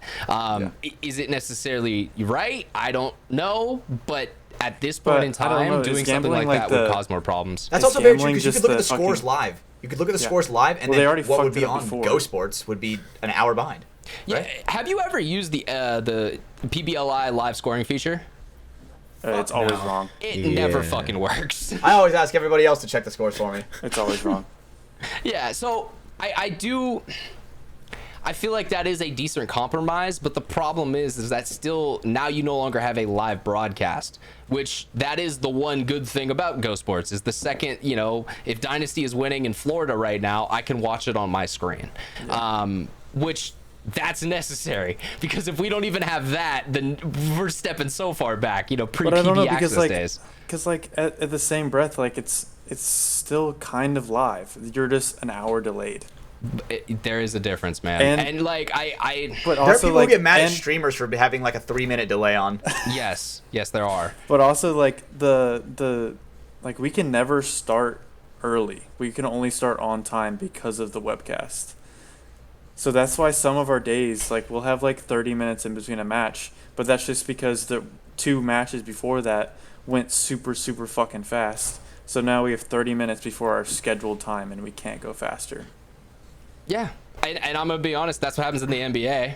Like, if you're playing a match and the match, you know, you're waiting for some East Coast game that finishes, they don't cut right to the next game. If it's 20 minutes, okay, we gotta wait 20 minutes, and then the game will start and we'll go. I mean, they're like, we gotta fill 20 minutes of time. Yeah, and that's when you cut back to the Inside the NBA trailer, and, you know, those guys are, all right, you know, you got Chuck and Shaq and all those guys up there talking shit, and they're covering that time, which I think is something Go Sports could do better. Instead of just cutting to just random video footage for 40 minutes, why don't we have Matty and give him 10 minutes to actually be like, here's what's going on in the tournament. This team looks great. This team looks bad. You know, like, you could fill that time a little better. They could do post-match shit. Like I don't know if you guys have ever watched like any gaming or esports like webcasts. Yeah, our audience but like knows they that we do that shit. Ryan hates perfectly. Esports. But like the post-production, like breaking down where matches went wrong or what certain Oh, that's a players good one did right there. That's a perfect. great one. No. You're 100% right on this, and something I've actually brought up to Maddie because I've talked to. I've watched Counter Strike since I was Yeah, about but 20, that's 2014. that's also like their time to go pee and eat. So like I feel like they'll have to hire someone else. Yes, and that's exactly And what that's the why problem they don't do became. it. Time and money. Every time Yeah. I brought up an idea to Maddie about making the broadcast better, I get told two things: that it's going to take too much time and too much money. I hate to say it, but Go Sports does not have the money to hire, the couple people to sit there and shoot shit. Would it be a better product? Way better. I do agree with you there. But honestly, I'll this is take the it, Go type of Sports. thing that happens when Go Sports is behind a paywall because they only make the amount of money they make from their subscribers' revenue. They have, look, bro, put it on fucking Twitch. I've said this for years. I mean, I feel like we're shooting ourselves in the foot by not allowing people on Twitch and YouTube to view the product. You can monetize that. If you want to have the premier product on Go Sports that is free of advertisements, all that stuff, you can still do that. That is totally fine. But you need to let people see the sport before they pay money. No one's just gonna buy something they don't even understand. I remember when it was PB Access, they had multiple options where if you wanted to see it in 1080p, 60 frames a second or 30 frames a second, back in the day, dude, you had to pay. I think it was like $7 for it, or you could watch it for free, but it was like fucking shit quality. Well, and that's server hosting costs. To run a live stream, you have to have a server that stores all that storage, and if you're streaming in higher qualities, it's going to take more storage to to make it happen. But I remember watching that shit in a tech class in high school, low quality.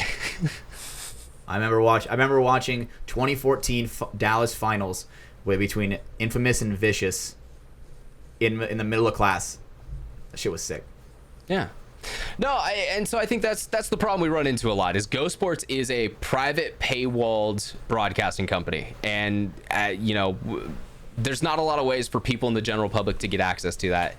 They will say, hey, yeah, we do stream on YouTube. You show 2 games a day there. And once those are done, if it's not a live product, people don't care about it. And I think this is also what kind of combats your idea a little bit, is people care about something that's live. People don't go and watch fucking their favorite streamer because it's a pre-recorded gameplay. They watch it because they know they can watch it, and then they could type shit in the chat. And there is a chat function on Go Sports. It doesn't get used all that much, but there definitely are people that utilize those type of features from it being live. I think going not live is definitely a step backwards for our sport. And even if it is a tape delay where it's like, yeah, it happened 20 minutes ago, I don't see that going over well with our audience, at least. I wonder how. God damn it! I just lost my train of thought. I'm so bad at this, boys. How am I so bad you're at fine. this? We're talking about just time delay, having a product for free. The chat feature he just mentioned. The chat feature, that shit would be sick, right? I wish that would be sick in Go Sports if Maddie and Rich, like, if there was something they could Reddit. see it, right? Are they able to see the chat that comes on Go Sports? I'm going to say right now, don't fucking do that. There's a reason why esports casters aren't able to read the Twitch chat, because it's just... It's probably insane. Yeah, you just need commentators to talk about the game. Maybe if you want to have like the analytic desk like reply to chat or something like that, or even like the sideline reporter, Lauren Kelly or something, that makes more sense. But we need Rich and Maddie just talking about the game on the field. They could already go to wild tangents, as it is. They do it. At do it least so well. 3 times per match.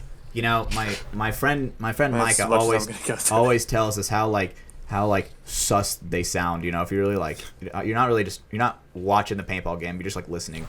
Rich is like, oh, good shit, Maddie. They really penetrated that Dorito side hard, and it's like, nice. It's like you got me. I mean, but you can say that about a lot of things. you can say that about literally any fucking sport ever, but I don't know what it is, dude. Sometimes when I hear Rich and Maddie talk about it, it's just so awesome. Oh, Maybe we it's were 'cause I'm obviously laughing. biased. We were laughing. One of the commentators, I don't think it was Maddie. I think it was the other guy. But during the ESPN thing, there was a point where he was like, "Yeah, that man had to die" or something like that. And I remember I was telling Hatch, I was like, "There's a Karen pissed right now." Yep. Yep. Just you using. Did they wording really like have to that. say die? Did he Yeah. really die? Why is he calling that bunker God? Do not take our Lord's name in vain. That is so fucking funny because there is for sure a fucking Karen that is like that. Yeah. Yeah, and then you have like, Aftershock being like, all right, kill the god, Lucy, kill the god, and it's like, whew, this doesn't sound good out of context. Fuck, dude. God damn. Didn't Dynasty change that call for a while? I think it was when Tyler and Marcelo were still on the team together. I remember hearing that. I don't know if they don't use it anymore, but I know they did change that to a different term. They changed it. Yeah. They changed it for a while. I remember hearing that. Mm-hmm. Well, yeah. So that's the ESPN stuff.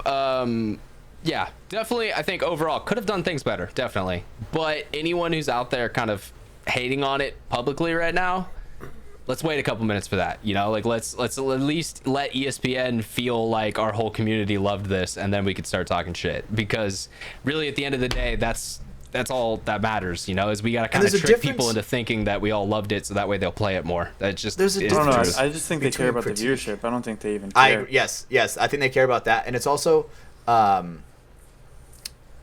I feel like there's a big difference between like critique and talking shit. You know? Yeah. I think obviously we're critiquing it. You know what I'm saying? But they're one of the people that are like, dude, this is the worst shit for paintball ever. It's like, what in fucking right mind are you? How does that math add up? You know?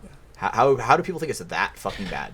I'm gonna be honest. There are people in this community that never want to see paintball grow, and I don't get that perspective. I don't understand why. Just because they're hard stuck D4 and haven't won an event ever. No, that could be a valid point. You know, they feel like they're never going to get better, so why, you know, why should this thing get on a pedestal? They're probably but at the same time, they'll spend all their disposable income on paintball. Valid, dude. That's a great point, Cyrus. That shit is probably hella true. Dude. It's so irritating. I personally love when people shit on Colt, because the thought in my back of my head always is go 1v1 him. Go have fun with that. Dude, he's better than... He's going to kill you. 97% of the people that ever comment on this. I actually might stake my life savings that they will never beat him in, I don't know, maybe 10 one-on-ones, because anyone can beat anyone in a couple. Yeah. But 10 in a row, you're not beating them more than twice. And I'd probably bet all of my money on that. Yeah, I agree. He's a great player. He's definitely a player that I would place a bet on when it comes to a 1v1. And plus, dude, look at him, dude. He's turning it. He's a fucking unit, dude. Yeah. You can tell he's really working hard. He has a goal that he wants to make in paintball. Like 30. I think, I don't want to butcher this, but I think at this point he's like lost maybe 30 to 50 pounds. That's fucking awesome, dude. The last people who hate on that update I saw was 30 pounds, but yeah, exactly. I mean, dude, how do people hate on that? When you're a guy like that, and here's the thing people got to realize too. Colt's played paintball his whole life. It's not like he's not working out and exercising. Like, so, you know, it is easy just to be like, yeah, bro, go for a run. He fucking runs every weekend. Like, you know, so he, you know, to his credit now, he's starting to get the diet side of it in shape, you know, in check. And that's why, like 70% of it. Dude, he's losing the pounds. They're coming off. So yeah, shout out to Colt. We always give him respect for that. Awesome. Yeah, he's a fucking beast. I like that guy. Yeah, absolutely. Did you get a lot of hate when, did you catch any flack when you were going from D2 up to PB Fit? No, I think the only person that said something was Ryan Greenspan, but... Really? Greenspan will do that. It was on the Spick and Span show. Elaborate. I'm not too familiar with that. We're superior. I can't remember what he said, but it was like, are you guys going to pick up any real pros? And Colt was like, we picked up Cyrus. And he's like, oh, no, I mean like a real pro or real player. I was like, damn. You say something after you guys beat him? No, I'm not that guy. Hell yeah. We have to play him again. Like, I want to talk if we beat him twice, maybe.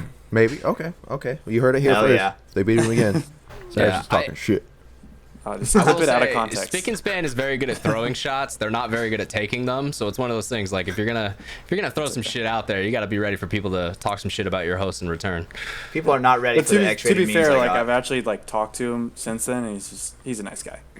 Ryan Greenspan is one of the nicest people I ever met. Yeah, he's very nice. I think he is like legitimately probably like one of the best ambassadors of the sport, right? Because I grew up with the guy, right? We're seeing him when he was, obviously he's still in it. I would say he's probably still in his prime, right? He never really left his prime, but like he was like one of my heroes growing up, right? And it's cool because you know I get to play against that guy every once in a while at practice, right? When we get like the triangle scrim where it's like us, Dynasty, and Impact, dude, we're fucking going blow for blow with Dynasty, dude. It's awesome and nothing but informative. Yeah, I mean, I definitely disagree with Greenspan on things. I think that's just the nature of people, but I always have respect for him because I mean, dude, for the last 25 years, he has been, trying to be the face of paintball and giving it a good representation in the general public.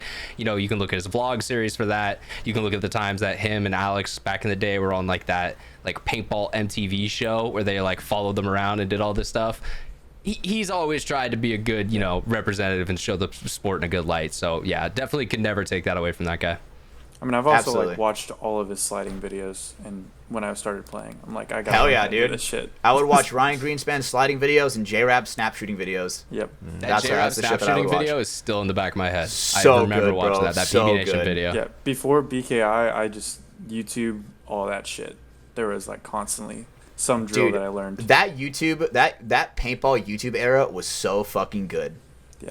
Because I mean, I feel like those videos are still like looked at today. Yeah, People look it was up like that PB Nation era when that was really blowing up and So people were starting good, to bro. be in the digital community for paintball. And then it fell the fuck off. 100% did. In like the mid 2010s, it really got kind of bare when it came to like paintball content. I would say for sure it probably 2012 was like right where like that stopped for sure. Because I remember watching some sick ass paintball videos on PB Nation, bro. Well, I think the next one was like Matty Boy. That was like the next paintball. Oh, I thing do remember that- Matty Boy. Matty Boy's Well, videos were sick. I love. And I was going to say, like, in 2014, 2015, there was the Impact series, but I just mean as a whole, like, there was less community effort about, like, making shit on YouTube. Like, if you go back and look at, like, the early 2010s, you had, like, Stealth Media, you had Kwitsky, he was under 818 at the time. Like, there was a lot of just, like today, individual guys who were just like, fuck it, I love paintball, I want to make shit. Yeah, they made the sport basically to where it's like you had something to watch, Because, dude, if it wasn't for those guys, how the fuck how are people even gonna know about paintball? I mean, that's how a majority of the people in this call found out about paintball was, paintball content on YouTube. Like, Hell yeah, dude. I went to a birthday party and that was my first time like, oh shit, then you I can looked shoot it things up. at your friends. But then exactly that. I got home and I was like, what is paintball? And Google. And then boom. There's one video that Can't relate. Cyrus. I wonder, Cyrus, if you've seen it. I'm gonna try to find it. Probably. Brandon, watched you were them gonna all. play this sport Dude, whether you yeah. fucking liked it or not. Eventually, I was gonna get forced into this. Oh yeah. Did you find This the shit video? is so old, bro. This shit is so fucking old. What video are you talking about? I'm dropping it in the chat. This was called "This Is Paintball" by Hodge. Yeah, Dude, this okay. shit, bro. I don't I haven't know pulled what the it video, was, but I bro. remember that name. I was like, this shit is sick as fuck, bro. It's in my favorites. The music, Yeah, dude. Absolutely watched that. Yeah, Dude. 2.2 million views. Yeah, that Bro, definitely so probably helped sick, us a bro. bit. Yeah. Isn't this? Like, I'm pretty sure these were Australians too. Yes, I think this is Australia's Super 7. Yeah. Okay. Illegal as fuck. I see Chad Bouger, but I feel like I don't know anybody else in there. I feel like a lot of these people are fucking. Dude, this music is so fucking nostalgic for me, bro. No, Hodge made a couple of videos like that. I remember watching those back in the day. I mean, yeah, those videos, Dan's videos Look at the color that of the were paint. released on PB Nation and shit. The color of the paint is like bright, like neon green, almost a yellow shell. And dude, Wait, it is you a can yellow see, shell. You can see every ball like perfectly in the air. Yeah, Like, and this dude, was filmed at fucking like 1080, 30 frames. dude, this is like when. Oh my god, this looks so good with these fucking yellow balls, bro. Yeah, this oh my was god. released. Did This you was do any released of in the shots? 2012. Did you do any of the what- shots like from behind people, super far in the back, like on the net? I don't know if you recorded. So Didn't you see? I wasn't at AC. okay. I've kind of taken a step back from events this year as I've been getting all the moving stuff handled. But I mean, we have to give a shout out to Verbal for even having the field like that. Tom even gave him credit on Spick and Span today, saying he is the reason that we have decided to move the nets back. That is huge for us because Is that a I've forever stood in thing? the back before. I hope so. I think the way he said it is if they have space, like they're always going to Okay. try and leave more space back there. It but depends some on the of- venue. Some of the venues they don't have the field layout space to do that. Like if they did that in Vegas, dude, we're playing on the fucking Rocky Mountain field. Exactly. Well, we're hitting at least 2 more sewer grates. Yeah. Yes. God, those are rough. Sprinkler, at least 2. So yeah, but the thing I'll say is there's been times in the past where I've gone back there and you get great shots. You have to pay for them. Like they do not come for free. You will get lit up by paint. Your equipment's gonna get fucked up. But that's where the cool shot is. And so that's the thing. You'll go back there a couple times an event because you're like, all right, this is a guy I'm I don't want the following. pain. I need this dope shot. Like, fuck yeah, you know, you kind of get yourself hyped up, let's go. And then you never want to do it again because you're like, God, I'm now half yellow, and like I got 2 cool clips, but at the end of the day, that's 30 seconds of usable footage. Like, it's and now not with the that nets, much. with the net so far back, the paint is like basically dropping before it even hits you. It's Yeah, so or- good. You can see like that arc of the paintball. Verb was saying he was catching like a couple in his shins, but dude, that is so I'll take much shin easier shots to over deal neck with. shots any day. Or Are you like, serious? Yeah, you know. But you're have you ever catching seen shit like in the neck. pictures of like James? I don't know if he does it like Yes. consistently. Where you're like of the laying, he's snake like wires. laying down on the wire. Yes. Oh, dude, And I he just- love that shit. Well, okay, here's the thing with James D too. He's smart for this. He only uses really shitty camera equipment. Yeah. And I've talked to him about this because he just knows I don't give a fuck. Like, this setup in total gonna is get messed up. $500. Like, I can get another one. Whereas, you know, if you're talking about myself or Verb, we're Yeah. up in the 10K range. Yeah, And the reason exactly. being is because it looks great. That's how you get that 4K 120 beautiful shit. But you gotta pay for it, and expect, you know, like, that's not all common on like the super entry models of cameras today. So you know, I do have to give a lot of respect to James, because yeah, he'll put himself in some crazy positions. He also is psycho. I think That's the number one reason on how he pain does does not it. He's hurt just him. psycho. Because like, dude, every one of us have talked about this, like fucking, you know, Yosh Designs, fucking Verb, you know, Rye Guy, like, we'll get shot, man. But there is a tap out point, bro. When you're just eating 40 paintballs in a point, yeah, at a certain point, they'll start to fucking hurt a lot. And it's like, dude, I just can't take this anymore. Because at least for me, being a player, right? When I know for a fact, like, say if I'm playing like a tower and I know for a fact the guy's gonna come around the next snake knuckle, right? I'm just waiting for it. If the camera guy's there or not, It doesn't matter. paint's going there. Yeah. It does not matter, right? So- I'm gonna we fucking get this understand guy. that too, because Yo- at the end of the Yosh day, got a- yeah, you guys are playing a game. Yeah, Yosh got a really cool clip, but like before that happened, I like motioned for Yosh to move, and he shook his head no. Yep. And I'm like, Yeah. I see his pack, and he's coming up, and I'm gonna shoot you as well. And I'm sorry. Yeah. But like, I'll I'm say like, please move, get out of my that- way. I've definitely had guys like, you know, some of the pros, they'll send those first couple to be like, hey, It's like I'm two about at to the shoot feet. this. And it's kind of like a, here's your chance. Like, Yeah. you Hey, either move hey, or I'm going to move a start little shooting bit, this buddy. lane. This is my zone. I'm gonna shoot this. I shoot 2 at your feet. If Yeah. you don't move, I'm sorry. This They're is no all longer coming. on me. I've given you a warning. Yeah, the warning shot is the key for sure. And I'll get out of the And way, there's bro. definitely times where I'm like, I can't move, bro. Because, like, it's going to be worth it. But, This shot's about to be so nice. and then, dude, 80% of the time, the shot does not come out nice. But Oh. you have to ride it, all right? Because the 20% it does is when you get, it was in my recap video, but, like, I have that shot of Trevor Reeser shooting a paintball out of the air. You don't get that if you're on the sidelines. You just don't. You have to be behind them, seeing where the paintballs are flying. Yeah, and I mean, I feel like even then there's so many paintballs that clash like midair, right? Doing it from sideways just isn't as cool as getting like the over the shoulder. It's almost like a video game, you know, where it's like that sick Third shot person. where you can see them, they can see you kind of thing. And the chef's kiss on the fucking paintball explosions where you can see the paintball leave their barrel and the other person's paintball leave their barrel and collide in midair. To where, I mean, I remember there was one clip on it. I honestly think it was probably in the documentary 15, you know, with Dynasty. I think it was like Ryan was playing like a ghost in the corner. He was like 10 feet off his bunker in the wide open, like sitting in like a dead zone. And someone shot at him and he like shot the paintball out of the air, like that was coming right at him, and, like dodged back into jumped back into the corner. I'm like, holy fucking shit. If someone was behind that, that would have been a nasty fucking, that would probably would have been a legendary clip if it wasn't sideways. Or, you know, like, I've seen that with like Fetty before. Like, there are Yes. some guys who have quick enough reaction time that they can get out of the way of a paintball. Now, they're not going to do it every time, but like, if they are given that like head check and they can see it coming, they can move back in. And that's when you get those dope shots of like, oh fuck, you know, like Yeah. every neck muscle is super tense, and you know, that's where you see like, You holy can see shit, their this dude muscles. is- Yeah, you can see their muscles in their head move, and then the skin coming, like catching up. You know, such slow mo. You know, so that shit is sick. I feel like Harrison Fry does that a lot.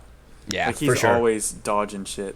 No, Harry's quick. Like, I don't think Yeah. he's the fastest guy in the league, but he may be one of the quickest, if that makes sense. Where like that one-step explosion speed, it is he's there. He's on you. Now, Ryan Moorhead's really good at that as well. yeah, That's where but Ryan Moorhead if thrives. we're doing like a 40-yard sprint, all right, I'm still putting my money on Keith. But like the Yep. point remains, like, you know, sometimes with paintball, you don't need the whole distance. You just need I need to get to that bunker right now before you can get a shot on me. And sometimes, depending on the field, you don't even need to get to the bunker. Sometimes you just need to get 10 feet before the bunker and then slide the rest of the way. Yeah. You know? Well, yeah, if you're Right? playing Like that on Florida the grass beautiful is sometimes nice, bro. You know? Yeah. Depending Some on where good you old are. turf. Yeah. Yeah, Not the black Central Florida sand. sand pits aren't happy. The Yeah. black sand is no bueno, bro. I do Shout out not like Nico. that He's one. dealing with that I don't shit know now. if you guys have played at CFP, but it's a lot better now. But it was just a sand pit for a long time. I remember seeing, I think Art from Go Sports went down there when Impact was practicing, like during 2021, 2020.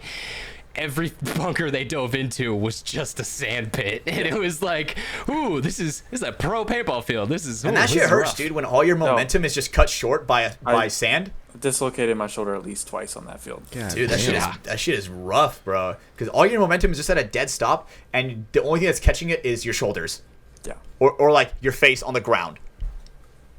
You know, and I've seen plenty of people's masks fly off for sure, especially when they get like. It's not even that like they core sample or anything. It's that they just hit the ground so fucking hard. It's like when someone at the pool yells belly flop, you know, and they just have to fucking full send. Yeah. But Another great clip from that recap video was Evan folding his marker in half. It's been, Dude, it's you been know- a couple oh, years dude, from that, but that is you know one what- of the worst core samples I've ever seen in my life. you know what clip also reminded me of that, Ryan? That I was also surprised you didn't put in the one with I'm pretty sure it was you, Tyler Panilio at the SAC event diving, Oh, and yeah. then I thought I was that you that got that one? Yeah, no, it was my Okay. shot. I think, honestly, I gave that one to HK. I think I still have that Gotcha, footage, but gotcha. that makes sense. It was in a different file, so I just probably Dude, didn't that pull one it up. looked I remember rough. watching that one was rough. I remember I'm like pausing it like slowly, and I'm like timing when the barrel hit and everything, and I was like, damn. Main difference is Tyler's gun was fully intact. Yes. Evan's And let marker me also say, was literally bent in half, man. and the Like, thing with Tyler Panilio, dude, the recovery 10 out of 10. Oh, a lot of he people didn't miss a that beat. hit that, bro. I'm low key like, oh shit, I'm wounded from embarrassment. You know, that shit's embarrassing, bro. And Tyler had a 10 out of 10. Like he played the rest of the point with it. You Yeah. know, what a beast. That's why he's on Impact. You know, for sure. No, but yeah, so shout out to Evan, because I saw that clip again, and yeah, you know, saw all the familiar faces. That was back when, you know, Ivan G was on the team, and you know, I do just want had to. all Are we those talking old about the guys. video now? Are we talking about the video now? Yeah, we can talk about it a little Yeah, bit. yeah, I mean, we dude, mentioned it earlier when I was talking about the move and stuff. That shit, obviously, Ryan, it's definitely very nostalgic for you, right? Of like basically the way how everything was with paintball, dude. Like that shit was also nostalgic for me, bro, because it's like I grew up like, dude, seeing the DMG guys back in the day, like, you know, coming out to practice, being on the D3 team, watching these guys grind out, getting fucked up at the tournaments, right? Dude, that shit inspired me because it's like, dude, I wanted to be up there with them, you know, on the chopping block, and it was just really inspiring seeing J-Bo, Marv, when Ivan was on the team, Shane, like, dude, that shit is like a different memory for me. Yeah. In a way. Well, And- because you were a different perspective, you know, instead of being Yes. on that squad, you were the squad that was kind of underneath it. Like, you know, Yeah, hopefully right. someday these are my teammates in the pro division. And then they Exactly, fumbled it right. for you. But, you know, it is what it is. Very, very true. They did hard fumble. But you No, know, like that shit honestly, that shit was so honestly, nostalgic. Those guys getting relegated, honestly, you know, really hurt my love for paintball for a while, because Absolutely. honestly, a lot of them stopped showing up at the field, or shout out to a couple of those guys, they got opportunities with other teams. So, you know, they were no longer Capital Edge because I got to go be at this field for practice, and, you know, fair on them, you know, that is what it is. But that was like the group of guys that I was fucking excited as hell to go see every weekend, you know, kind of like my PB fit for Verbal. You know, it's like, all right, yeah, these are the boys I'm gonna film and make a dope thing for them. But you also traveled get with them. close. Yeah. Yeah, like, you know, I guarantee you, Cyrus, you know, you're probably pretty good friends with Verbal at this point, and that relationship only gets better The- because the every single wor- second of the day he's got a camera in your face. The best part is like at this point I just stopped calling him Verbal. I just call him Brian, and like That's a good sometimes he one. doesn't look at me. Like I'll be like, Brian, what's up? And then he'll just like keep walking. I'm like, hey, Verbal, and he's like, what? I personally have stopped responding to Ryan in paintball just because I spent so much time around Dynasty that Yeah. it got to a point where if someone was saying Ryan, they were talking about Greenspan. They were not talking about me. So I just kind of shut that part of my brain off. And then when I'd hear Mafia or Maf or something like that, I'd be like, oh shit, what's up? Talking about me? Yeah, I don't respond to my first name at the paintball field. Hatch, It's like Hatch, no one's called you your first name ever. it's like Only- it's like a only to it's like a get- curse word, you know. Only your girlfriend calls you Steve, and it's so fucking weird. yeah, is yeah, weird yeah. to all of It's us. like what's that one play? It's like when someone says Macbeth. during that fucking play. Okay, you just fucked this. Our whole podcast is ruined now. Whoa. Don't you have to say it 3 times or something like that? No, just saying that name in a entertainment setting is bad luck. I got a notification recording Recording corrupted. canceled. Luckily, I have the Night Marchers on my side fighting spiritually for me. So Yeah, you're just the 2 bad evil spirits, but one is on your side. exactly. So I think I'm realistically fine. They're just battling it out in a war that I can't to the even Night see. Marchers in Hawaii? No, they offered tried to take a it. little bit in exchange. They tried to take it. Honestly, they let me know how lucky I was on how much they could have taken, how much more they could have taken. Did I ever tell your story, Cyrus? Have you ever heard the story? It's an old podcast story. You could probably update the people. Sweet. It's been All a right, while. so me and Brando, literally last year, we went on vacation to Hawaii, right? And the entire, we're there for a week. And I'm a pretty friendly guy. I'm a socialite. We hear these people talking about the cursed land and these spirits called the Night Marchers. Old Hawaiian warriors that would protect the queen on the island.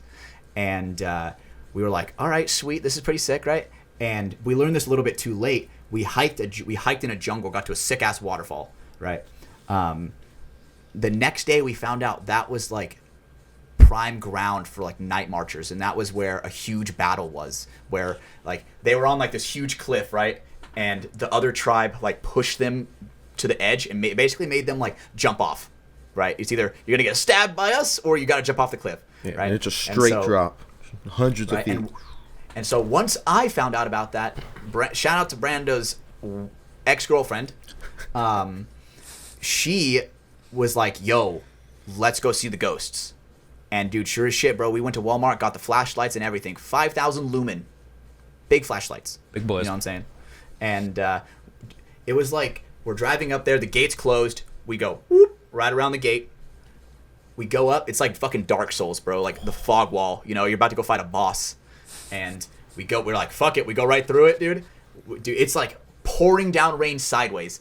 And me and Brando look at each other. Brando's in the driver's seat. We're like, all right, Duro, what do we got to do for content? He's like, all right, let's go out to the cliff where they all jumped off, right? So we basically kind of got to almost to the point to where everybody jumped off at. I'm there's a wall that's maybe halfway up my waist. I get on top and the wind is blowing like crazy. I'm shining my flashlight. I can see the raindrops go all the way down and come all the way back up without even touching the ground, right? The wind is crazy. And Brando's holding on to my back pocket and everything, stopping me from falling forward. And the wind is a gust of wind hits me hella hard. I'm like this. I'm like, oh shit! My fucking arms are spinning I'm about to fall backwards on the back of my head. And then all of a sudden I feel 2 hands, touch my back and stop my fall, so I land on my feet. And I'm like, oh shit, I'm running back to the car. It's raining. We're soaking wet. I'm like, dude, Brando, thanks for the save, bro. I felt your hands on my back. And he goes, what? I didn't touch your back. And so at that moment, and I looked at Michelle and was like, was it you? And she's like, And I'm like, dude, I was just fucking saved by the spirits of the Night Marchers, bro. I felt them. You became their soldier that night. They did not. Am I a Night Marcher? Holy fuck, I didn't even think about that. Holy shit. Why do you think you've been fighting for them this whole time? You've always been the advocate for the Night Marchers on this podcast. God damn, dude.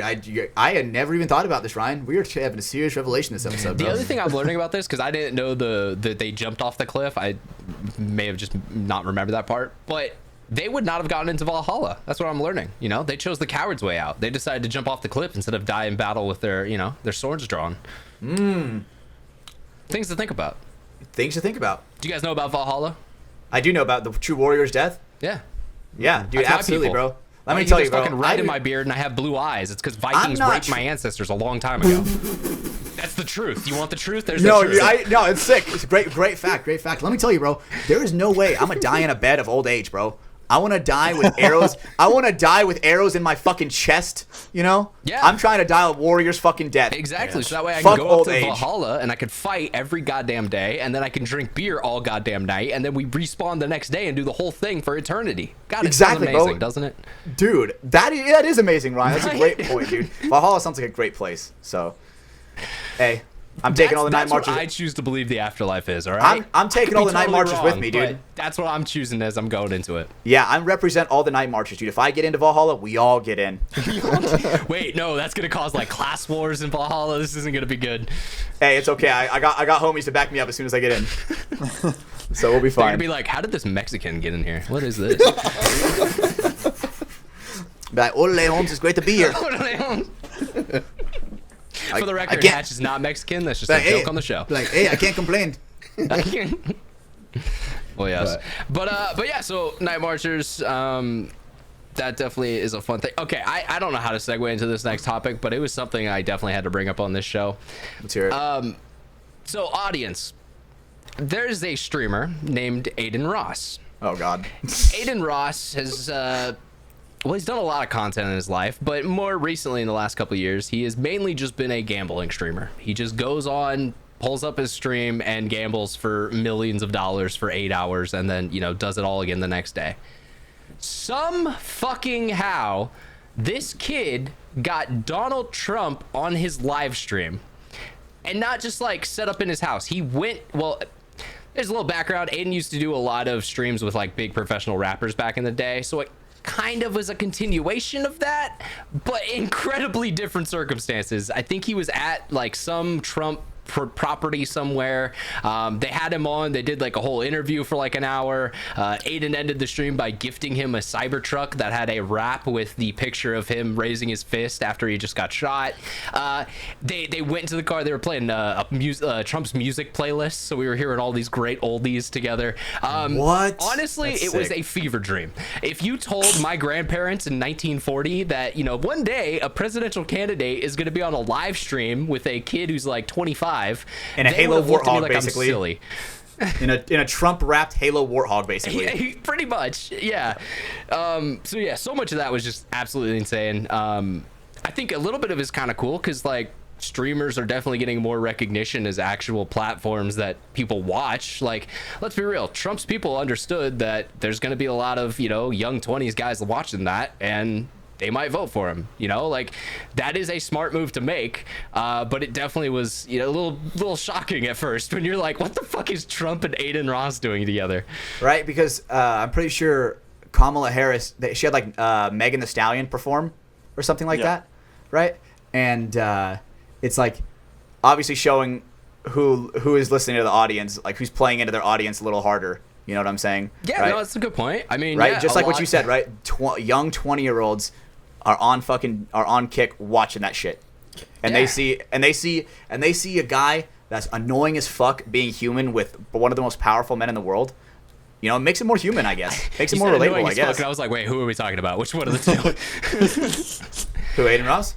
Yeah, no, I mean, you know, it is what it is. We try not to get super political on this podcast, Hell but it was no. just one of those things that in life I was like, what is happening? Like, We just need a where's sketch America Donald come Trump to? stream. Oh. You know, Because that would be Sketch already amazing. uses his dialect, like when he's talking shit. Okay, Like, I don't know if his people don't character realize this. uses Yeah. a Sketch couple is people. Trump. Like, Yeah. he literally does Literally. the hand gestures and does all the, like, you know, kind of similar things to Trump. Tuesday. Yeah. You know, I feel like Donald Trump would do Literally, the same shit. literally, Sketch does. if Sketch just changed his accent a little bit closer to Donald Trump, people would just get the bit so much better. That, or we also need Shane Gillis ex Trump. That would also be beautiful. Oh. I don't know if Talking you guys about watch Kill World War Tony II? or any of that stuff, but they actually recently just had Shane Gillis and Adam Ray on as Trump and perfect. Biden. That was Oh, perfect. so goddamn Dude, good. staying in character for like how long was that? Like 5 hours? 2.5 hours. 2.5 bro. hours? Dude, staying in character like that, dude, that takes a lot of dedication. There was one moment that caught me really hard. Shane Gillis, like, he went off onto this, like, you know, I have voters in this state and all this stuff, and then he ends it with, like, I don't have a bit. I'm actually just getting too far into this character. And it was this beautiful moment of like, oh shit, I'm becoming Trump. All right, step back a little bit. So, that shit's sick, dude. But yeah, so crazy world news I saw happening, and yeah, thought we would bring up over here. Other things that I think we should talk about with Cyrus, because I've actually seen you post about this a lot recently. It's been something you've been working on, kind of a project on the side, you know, with all the paintball stuff. You're a gamer a little bit. Yeah. We need to have an intervention though, buddy. Not only are you playing the inferior tactical shooter Valorant, which, you know, okay, everyone has their opinions. It is what it is. What You're rank are you? playing console Valorant, my guy. Whoa! What are we Dude, that's all I doing? have. You I have a work explain. laptop. I have a work laptop, and I don't want to corrupt it with a shit ton of games. No, I get it, bro. Vanguard, that shit's basically a fucking virus, that anti-cheat, bro. That shit's insane. So But- I'm not downloading What rank are anything. Right now I'm Ascendant 2 because On console? They reset the ranks. So I was Immortal 2 before they reset it. So what rank is Immortal 2 console on PC? Probably Gold. Probably gold. Okay, so you have like, enough. So you have enough map knowledge and everything. Yeah. Gotcha. Like gotcha. Okay. my aim's still pretty shit, but I like understand Your the maps. aim's always and going to be shit. You're using a joystick. Walk me through it. Walk me through it on the joystick. Is there aim assist or is it just like free aim? You just gotta do the crosshair placement. I'm pretty sure it's just crosshair placement, and like the spray controls ridiculously hard to control. I will say they input this feature. I kind of vaguely remember when they were talking about it. It's like focus mode, and so it'll bring your sense way down. So like that's like ADSing. That's like kind ADSing of. without ADSing. So it's like you can have your normal like high sense, so you can look around corners and everything really well. But then when you want to be like a precise like I'm in a gunfight, I want to have a little slower. Then you can put it into focus mode, I think, or something like that. I'm not fully sure. It's called focus mode, and then there's another one like you can ADS all the way in. I don't know if they have this on. You can ADS in PC Val. We don't have focus mode actually. Okay, so it's like the in between. It's like we have focus mode. And I think you know what? I bet yours is probably like yours like your shift, like your quiet walk. Yeah, that's how you quiet walk. Gotcha. Okay, so let's just shift. Let's just shift. Same shit. We're good. But your guys, yours brings up like a HUD, like a gray HUD, right? It zooms it in like a little bit. Gotcha. So it's like a half ADS kind of. Yeah. Half ADS walk. Yeah. That's not bad. I guess it kind of tells you when you're walking. That's nice, I guess. Yeah. So, I've played enough that like I can kind of do it without ADSing, but I mess up all the time, and then you get like that step and a half before you make a step. Yeah. Okay, gotcha. But it's really hard on a controller. I bet. I could imagine. At that point, with a stick, you're low-key carrying the momentum over. Then you gotta like jerk it the other way. Yeah. Right. The worst part is like when like I'm playing and like you have to stop moving, and that just ruins my gaming for like years. Because like I also aim with you would never fucking stop moving. Yeah, because you aim with your left stick a little bit, moving back and forth, and like you aim a little bit with your right. So like you're using both to aim, but now I'm just like I have to let go completely of my left stick. So in my hand, I got this beautiful little thing that controls all of that at the same time. It's called a mouse. Yeah, it's called the better input method. I actually they ban people on console if they use a mouse. Yeah, and that is good. If you're gonna bring out a console version, like yes, make it so people have to use a controller, not able to just. They would be getting oh my god, dude, I get shit on every time I play against an Xbox kid with a fucking a Zim. Yeah, and those probably exist. Yeah, it's actually horrible. And you could just tell because it's like, all right, so you just easy melted to tell. me. What the fuck? Yeah, they hit you with a one tap as soon as you peek. Yeah, and no, it's really just when they flick like crazy, because like I can kind of flick a little bit, but like if you're flicking between two people and one tapping both of them, yeah, you're on fucking mouse and keyboard. I don't care. Oh, 100%. Because like it's not a lot of pro guys like in CS and Valorant get called out for cheating, and a lot of it is they just understand how to move to another target really quick because they play aim labs all day and that's all they practice. Whereas like you can't do that on a joystick. It's just physically not possible to whip your arm and then be on target. I will say so. With Counter-Strike way back in the day, Counter-Strike Global Operations had controller support in it, but it was always a meme because it was so bad. If you played Counter-Strike on controller, you were not gonna do well. There was a streamer I watched for a bit, Jericho. He did a series where he was like trying to get gold with a controller. I don't even think he managed that. Like I remember you're talking. Okay, so I remember a lot of people doing the controller to like Immortal and shit like that. I feel like because the thing I'm not talking about Valve. I'm talking about Counter-Strike. Oh, okay, gotcha. And that's why, because Valve actually, credit to Riot, or not Valve, Riot, they actually went in and like spent some time introducing stuff like the focus mode and kind of making it feel better on controller. Valve was literally just like, yeah, you could plug in a controller. Good luck, kid. Like we didn't do anything to change the button mapping or anything. You just got to figure it out. So yeah, that was a meme back in the day. So it is interesting now to see that Valve or Riot, I keep getting them mixed up, just kind of said, fuck it, we're just gonna let everyone do it. Like we'll dedicate a mode for them and people can play on console. I remember before that came out, right? There was basically like a third-party emulator you would have to use to remap the keys to a controller, right, for Valorant back in the day, right, when you wanted to play a controller on Valorant. Oh, okay. And it was like almost a full half-second delay So it's like that shit was actually like impressive if people were getting to like, dude. It's like it's almost harder to. It is harder to get to, especially when you're playing against people that are really fucking good on mouse and keyboard, bro. You're like, look, you gotta.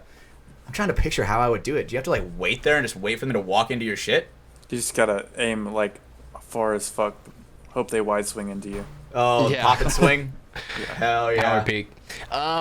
So yeah, no, I definitely want to ask you about that because I don't really play consoles anymore. I played NCAA for a little bit, but like that was it's a completely different type of game. I will say it's funny with that too because like tactical shooters, Counter-Strike, Valorant, mouse and keyboard obviously is the preferred input method. But like, dude, you go to COD, Halo. Controller all the fucking way. It is a definite, like, if you are a top tier player in controller versus mouse and keyboard, the controller player's gonna win every time. Aim assist carries. Yeah, it really does. It's a dirty Aim little assist secret. carries, bro. Well, you got the aim assist in the wrist. I don't care. Yep. You know what I'm saying? Well, but the thing is, it's so much more precise to be on a two-dimensional playing surface. that's Yeah, true, but absolutely. the difference is I have to do it myself. The game doesn't do it for me. Yeah. And that is a difference because, look, man, I mean, if you can Some get people hate it to admit sort of that. near a person, it's going to do most of the work for you. Yeah, And I've seen I the completely examples, agree. especially with the recent Call of Duty. It's Oh, where it's like someone pretty like runs bad. across their screen and they're like, whoop, and they're not even touching the controller. Well, and it like it will just like drag It'll across. like pull it, and then you have to, you have to keep it there. You gotta do some You work. gotta do a little bit. You gotta do a little bit. But like this shit doesn't help me at all. I gotta do everything with my wrist and arm, and So which is so sometimes funny- I get shit on because I'm not great at that. When I'm like whiffing and I'm like whiffing and like fucking shooting a chalk outline around this fucking guy, and he just turns around and like one taps me, I'm like, fuck. God damn it! If I swear, if I had aim assist, I'd hit that. I do love those moments though, where like you're in a, I mean, my top CS I ever got to was MGE, but it's a mid-level. Like we're not bad, we're not the best. But I love those moments where you have two players who fuck up a gunfight at the same time. Where you have that moment of just like, bro, you should be dead, I should be dead, we both suck. Like, let's just walk away from this and like go, do something else on the map. Yeah, but like with console, like I've always played console, and I've always like everything I've ever tried to do, I've always tried to be like the absolute best at. So like I've You're every competitive. video game I've played at, I've always done like I did. You played fucking GBs back in the day? Thank you. GBs. Thank you. Oh, UMG. dude, I fuck with GBs, I did money, bro. money eights. Yeah. I did all of them on console. But I like anytime the really shitty thing was like I was good at COD, but then like COD switched to PlayStation and I had an Xbox. So like fuck it, let me try to get really good at Halo, cuz like I just wanted to be like a pro at like Hell yeah. whatever I did. So like I got good at Halo, and then I got a PlayStation. I'm like, shit, maybe I should play COD again. And then like I just like constantly trying to get good, and then I played Fortnite for a bit. That was fun. Hell yeah, dude. Playing wagers on Fortnite was crazy when it first came out. When, shit, when so, like the Prime- private matches first came out and Yeah. everything. No, Oh. it was Like like kill races you and would stuff. you would have 3 people, and you would duo queue with like your teammate, and then Oh you yeah, would, kill race. and Yeah, then- yeah. and then one person would queue with you, and then you would single queue against another duo, and it would just be a kill race, and that was fun, especially when That shit people were is really sick. bad at building still. Yeah, and I remember like they would, some of those formats they would use like squads, so it would be duos, but they're in the same squad in the same Yeah. game. So And it's they like, drop in Exactly. just different locations Yeah, to try so to get it's as many. like, all right. They land Or like you can drop tilted and together. salty. yeah, Yes, or and just that's- steal their kills. Yeah. Strategies too, try to, or like send one So- of your guys to go fuck So with whenever them. when it was early, I think there was only trios, and so like I was always the single guy, and I would always land with the other people and try to steal all their kills. Hell yeah. Just be the Brando chaos hates creator. Fortnite. Brando hates Fortnite. He's fucking raging right now behind that muted Brando's mic. an old school gamer, and I get some of it. Dude, I play no builds now when I play Fortnite. just 'cause Amen, I brother. can't, I Amen. can't compete with the If, Dude, chill. what? if I Okay. ever pick it up, it'll be no build. I just can't. The building's a gimmick. The building's lame. The building's fucking- lame, bro. Yeah, the building's super lame now. Some some 9-year-old on Adderall is gonna be fucking slapping you around Yeah. if you play build mode now. Yeah, it is Absolutely no builds. crazy. Only but way you can I play will is I say, agree. I will say that's why like that first season, like season 3, way back in the day when everyone was kind of shit at builds. it was kind of fun. It was 'Cause very fun. like I we practiced all my aren't build, for perfect. sure. So it was like, I didn't I at can all. make some ramps and like try to fight you from a little higher up. I and then it got remember- to a point in like season 5 where it was like, all right, if you're not building a 90, like you're just not playing the No, game. dude, honestly, I would say it started in season 3. Remember that meme where it was like, it's when you see a John Wick and you shoot at a John Wick and then they fucking build a tower? You remember Yes. that meme? Dude, Absolutely. I hella remember that one. I guess, But I'm also I on definitely console, felt so like it building was. so much harder. For sure. Yeah, and I was playing Xbox back then, so maybe Me that too, was me kind of too. some of my experience too, because I was just like, yo, we all suck, so it's Yeah. more about gunplay. I remember like watching like streamers when Fortnite first came out. They'd put up a wall. Everybody's like, "Oh, what the fuck? How do you do that?" Oh, Yeah, I've pretty actually much. seen some of those YouTube videos of like Ninja's first ever game in Fortnite, or like Yeah. Dr. Lupo's, and it's like they're just so blown away by like what is happening here. They're like crouch walking in the grass, like slowly going. It's like, bro, you could fucking be building like a sky base at this point, you know? Meanwhile, Myth sitting in the tower in the corner.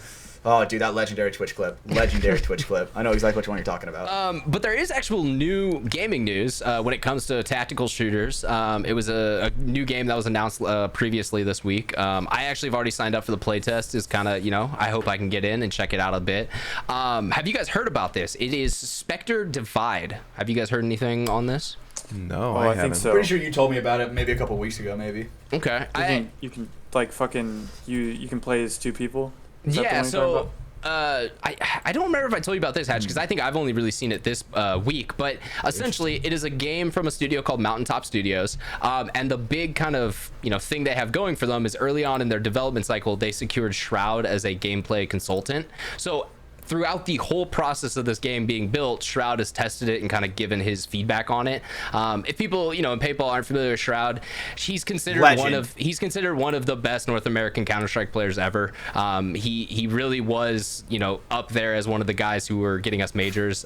He did transition to Valorant towards the end of his career, and he's retired now. He doesn't play competitively anymore. But he still understands what Yeah, makes absolutely. a good tactical shooter game. His whole story is like his dad ran like a PC cafe or something, so literally from the time he was like 3, he has been playing PC video games, and a lot of that time was on Counter-Strike, Source 1.6 back in the day. So He's that cracked 9-year-old. what's cool Yeah, about absolutely. this game, it's definitely a traditional kind of tac shooter. It's meant to be a little slower pace. You guys are aiming and stuff's a little weird, but the big difference, like Cyrus mentioned, is every single player on the map controls 2 bodies. So instead of being a 5v5, it is 3v3, but there's 6 actual character models on the map. So as as you're running up to a bomb site, if you want to like get on a high ledge, you can throw your character up there and go play on that high ledge. Or another thing they brought up is you're on defense.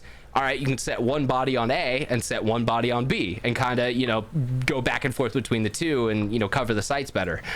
It is kind of cool too. If you go aggressive early and die, you're still in the game. You're not sitting on a spectating screen waiting a minute and a half for your friends to finish out the round. The other cool feature I've seen that's definitely different from other tactical shooters, ADS is a lot bigger in this game. So when you are ADSing, you still have crosshair like perfect accuracy, meaning that wherever your crosshair is on the screen, it'll go there, but you can still move. So whereas like in Counter-Strike or Val, when you enter into a gunfight, a lot of times you want to be still, because if you're moving, your accuracy is going to go all over the place and you're probably going to lose. Whereas in this game, you can hit right mouse, look down the sights and still tap heads even though you're moving across the map, which is definitely cool. It kind of makes the game itself a little faster paced compared to other these some of these other tactical shooters. Definitely it's in like super early pre-testing right now. Like I know they did one test over the last weekend, and they're probably gonna do more in the future, but definitely something I want to jump into and check out What's it whenever called I get again? a chance. It's Spectre Divide. Spectre Divide. But yeah, so definitely something cool I saw coming out this week. Something that's been on my radar, and yeah, we'll have some more information as more information comes out. Sounds sick. It is always cool when you see new properties come out. I mean, obviously, I remember like when Val came out, I was super hyped about it. I played it for like 3 months because I was like, yo, this is the thing I love, but just, it's new, it's different. And then I realized like, I don't want to fucking have to deal with 40,000 smokes raining down from above, because you can literally just hit E and click on the map where you want them to go. Shit gets hella annoying instead of having to learn lineups. God damn it. Okay. But that's the CS old head in me. I got a quick question for you, Cyrus. Are you getting the new COD? Probably not. What's your reasoning behind that? I just don't have so as soon as I start playing, like I'm just have a very addictive personality. As soon as I start playing something, I'm just gonna want to play it all the time. Yeah. And I already have enough video games that I really enjoy. Like I'm really addicted to at Valorant right now. And I can't add Hell another yeah. video game. That's then relatable, brother. Like I was into Siege for a while, and Makes then sense, yeah. I picked up Valorant, and I haven't played Siege since. So like if I buy COD, I'm gonna get addicted to it, and try to fucking join a team and start playing wagers again, and then I'm not gonna play Valorant anymore. And then I also play professional paintball, and I'm also like a part-time cameraman for Fit Life. So Yep. You just got a lot on your plate already. No, Yeah. I respect that. I will be picking up Black Ops 6. Honestly, I think I missed out with not getting Modern Warfare 3, and a lot of that was because of Hatch, because he was just, he wasn't going to play it, and I was like, these are my main gaming buddies. All right, if they are going to play it, I won't spend the money on it and just go play it by myself. I think I messed up with that because I heard a lot of people say this was one of their best experiences with multiplayer in the past couple of years. I was watching some of the CDL stuff this year, just watched Champs recently. Dude, shit was exciting. Shit was like, it felt like old school Call of Duty again, where that there's not fucking thousands of people in the air. There's not, all these things going on. No, if you win your gunfight, you're gonna win the game. So that was cool. I gotta Black wait Ops for the 6 first definitely, one. it's looked kind of, honestly, bro, it just reminds me of Black Ops 2. And that's probably the main reason why I'm gonna buy it, is because they're definitely harkening back to that kind of, that era of Call of Duty. It's like I feel like the movement is right in between like Black Ops 2 and like Black Ops 3, just without the jetpack. Yeah. You know what I'm saying? Like the omni fucking directional shit. It's like basically the same shit, just without the actual flying. Honestly, it's essentially the movement that's already happening in Warzone. Like, it's really no different. It's just now, instead of having to do like 4 button presses at a time to get like the right cancel off, it just is in the game, which I think is better, because now that, instead of that being like a very specific skill thing, just everyone can move that way, and everyone can kind of have that movement. Yeah, I mean, for me, I gotta I feel like I have to kind of see the way it is, right? Because, I mean, for me, it's like, I'm selfish, right? I'm like, yo, it's gonna be a $70 game. Me personally, I would love some decent anti-cheat. That's just one, Yeah. that I would love. I think, honestly, but don't get me wrong, I've been craving a game like Search and Destroy, like Call of Duty, where I can just go on and search and just fucking talk shit to all these motherfuckers that just got off work on the steel mill, fucking getting pissed off, getting divorced, getting yelled at by their wives, their children, and making their day worse. You're an evil person. No, I am. I was gonna say, I think the problem with anti-cheat, look at every single game that exists nowadays except for Valorant. They all have problems with cheating. Counter-Strike 2 is inundated with cheaters.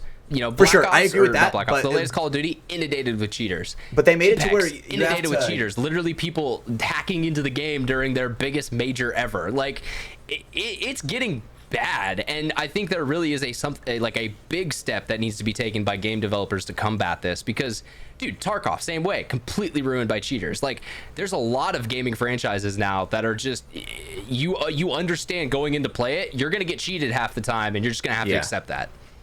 that's also so another fucking reason why I lame. don't play PC shit. Because It happens on Xbox too. You literally just talked about it with the Cronus. I don't want to hear this shit. yeah, well that's like dude, that's very little compared to fucking people actually having aimbot. Like I'd rather deal with some fucking 10-year-old with a keyboard and mouse than having someone aimbot. I agree. 80% of my completely, games. right? And it's actually so frustrating. Like, you can't even play I mean, I don't really give a shit about battle royales anymore, because that's obviously kind of outdated now. But right, like, look at it now, where you're kind of just like fucked from the start, because like they could literally see you flying down into your little fucking cubby hole of where you're gonna pick up your gear first, And then, I mean, it is what it is, right? I'm a gamer in general. Like, I think for me, this one, it's gonna take. I'm gonna have to like wait like a week or two to like see what it looks like when it comes out. See, like, maybe buy it, and see how it feels, I think and maybe a return good way it. for you to check it out. There is going to be a beta coming up. I want to say in October. They have already announced it, and I think it's going to be free. So that may be worth it. Jump into it for a day, see if it's thing like, is, the beta, this sucks. I like this, whatever. The beta is like 50-50. It's like either it's going to show the best parts of the game or the absolute worst parts of the game. Depending on the way you look at it. Obviously, if you're a gamer that has like some common sense and you're like, oh, this is what makes a good game. Yeah, you and know? I mean, betas are always subjective because it's Exactly, right? usually So it is doesn't like even a couple matter. month old build, and it's just kind of a Exactly. test. That's not It's even- like, does this even sound fun to you? Like, Right, that's not even the game that's going to be that was the game that was ready 3 months ago, and now it's already so far past that point now, like Well, when the beta releases. It's actually interesting. So Shroud was talking about this with the release of Spectre, why those builds are usually so delayed. And it's because, as you're, let's say you're building up a game, you'll keep adding things to it. So as, development time's going, you're always adding these new elements, these new little things. And most of the time, those break other things in the game. So usually the beta is like the last stable build. So like it may not have all the bells and whistles added because this is a version that like, okay, you open it, it's gonna run every single time. It's not gonna crash on you because some weird shader glitch or something that we haven't ironed out on our side. And that does make sense. You want people to actually be able to try the game and not have it be like, some in-house that you understand because you developed it, but then when the general public puts their hands on it, they're just going to tear you a new one. And I was a COD fanboy, bro. I fucking love Call of Duty. I love talking shit to people on Search. It's just I love zombies, bro. That is like, I'm an OG Zombies zombie is coming guy, bro. back in a big way. It's I'll going believe it back when to I see Treyarch it. zombies. I'll believe it when I see it. And the reason why that is because if they make it just like fucking Warzone again, where you have like these plates and shit, So bro, I can tell you right now, it is round-based zombies. They have confirmed that. They're getting rid of all this stupid DMZ bullshit I zombie have to type see stuff. it to believe it. That's the problem. I'm a seer. When was the last zombies you liked, Tash? Last zombies I liked. Honestly, there were some maps on Black Ops 4 that were pretty cool. Okay, then That you're was gonna when they like were the kinda zombies in making this. it- that was when they were kinda telling getting you too right now. goofy. Like I've watched videos about this. They've announced information that zombies is gonna be classic zombies. It's gonna be you get into a map, you kill some shit, you go around the map, unlocking new shit, and you go until you die. Right, and I'm not even like I'm the extreme zombies player. Where I You like doing literally the had a Easter eggs world with my record friends. at one point in I do- time. right, exactly, right. To where, I like doing the fucking Easter eggs. Where you get 4 friends and you're like, all right, boys, we're scraping the map for clues. When like the new map releases and stuff like that. Like, I love that stuff. What map did you have that world record on? Kino der Toten. Oh yeah, that's right. They're Undertoten. Yeah. Yeah, that shit was pretty sick. Yeah, No that Revive was the world easy record. map. 'Cause That when was I the watched easy map. I watched the whole video essay about like the whole series of COD zombies. It is funny when you think back to that, like 5 and Kino came out at the same time, and no one played 5 because they're like, dude, this shit is brutal. rough. You got a guy. No, dude, I stealing remember my the shit table every glitch, 4 bro. rounds. I remember the table glitch. You knife the bottom of the window twice, build the 2 boards so you could parkour, jump on the table. Now you're safe. Okay, That's some well, OG zombie shit, bro. Did you glitch to get your world record? Is that what it was? Not that one. That was on 5 though. That was on 5. No, Oh, I would okay. just. I carried my partner to that world record. Yeah, you did. I went back on your Twitch and I saw like there's like a I clip of it carried. that's still saved. That man died a lot of times. What can I say, dude? I was known as like me and but you know him, Ryan Juicebox from one of my friends. Dude, we were like known as like the best gamers in school. Where people would be like, oh, dude, my friend from this high school, like, I think he could beat you in a 1v1. And dude, I'd be like trick shotting this guy on Rust while he's like trying to kill me. Dude, that was such a thing back in the day. Like, shout No, out my boy absolutely. Sutton. I remember Sutton. You know why? Because Sutton literally was playing games with FaZe members and was hitting shots. Like, and I was just like, yo, that's fucking sick, bro. Like, add me to your friends list. Let's go. Like, yeah, it was hype when you remember, like, met that dude in school who was like, yeah, I love COD too. And Yeah, like, and there's yo. like, and there's a difference between like the person that's good in just a friend group and the person that's good. I was that friend. I was that guy. Me and my friend Juice were like those guys that where it's like we would do like GBs and shit.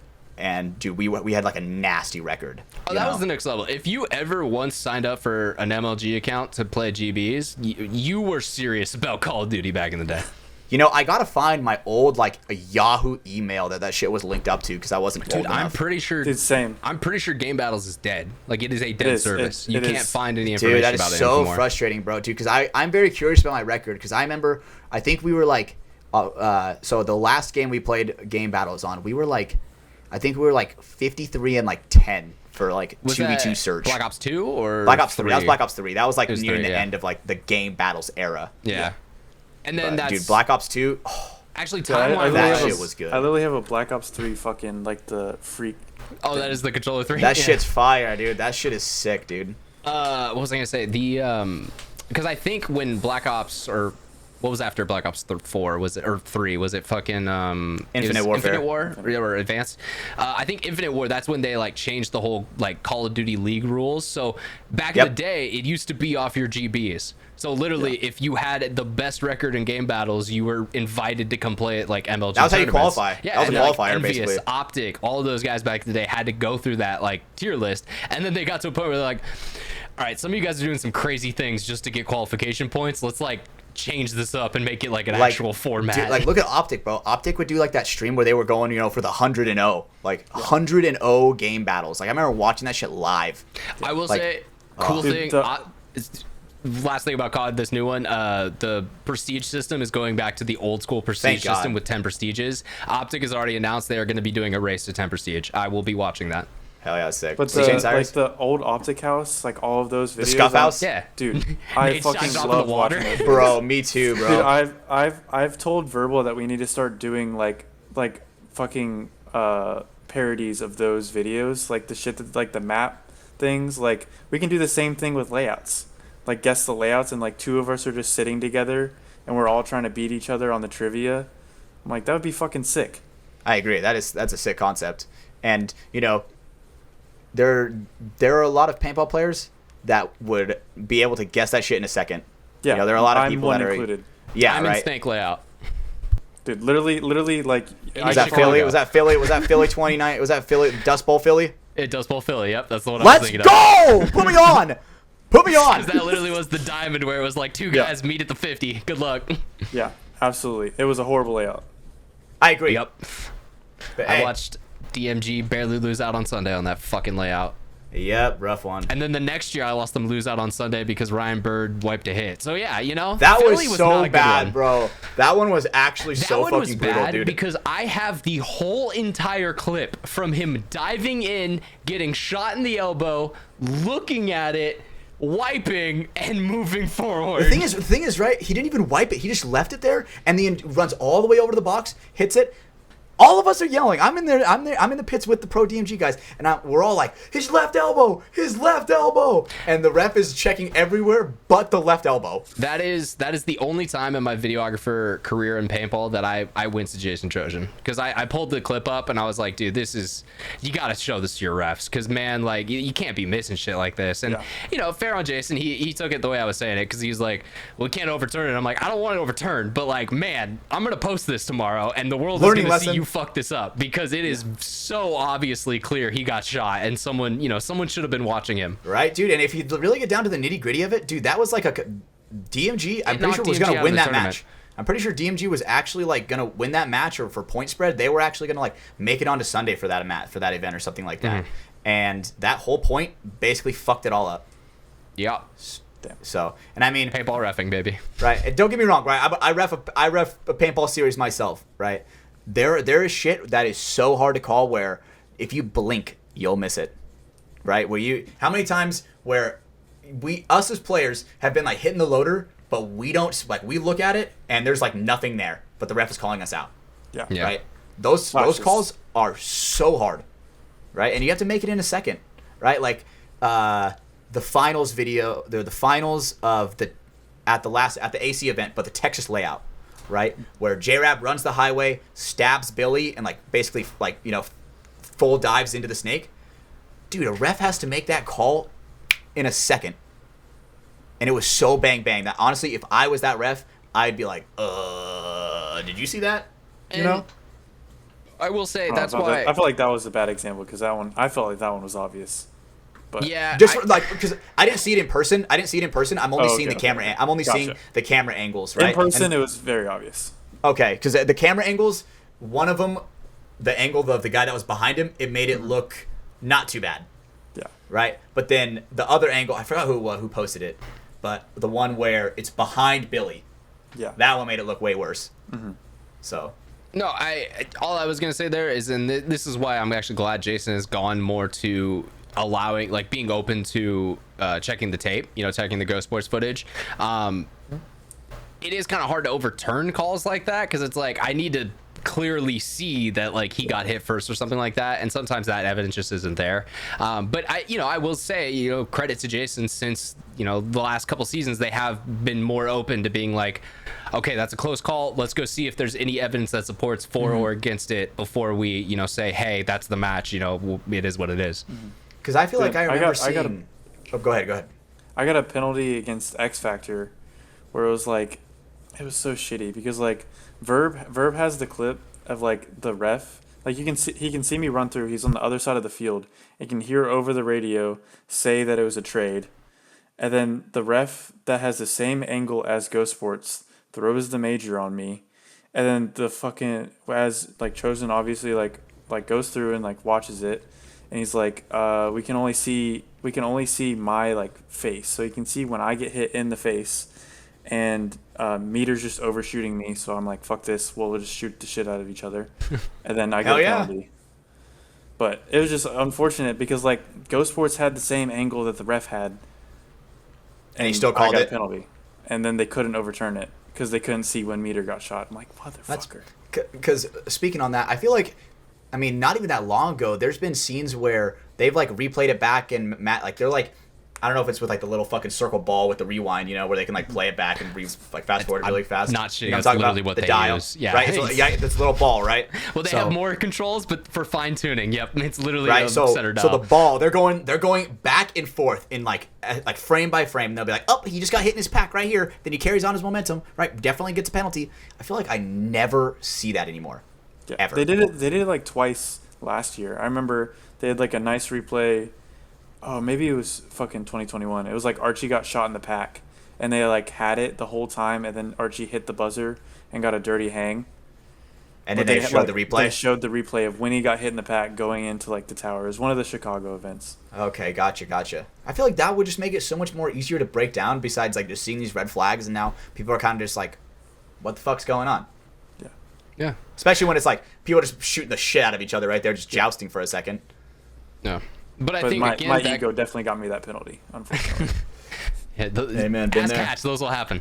No, Not anymore. I guess I lost my train of thought there, but I was just gonna say, like, you do need to have the evidence, because like it is great to use video, but obviously it's like if it's not caught on video, we're not the NFL where we have 40 different camera angles of every single thing that happens.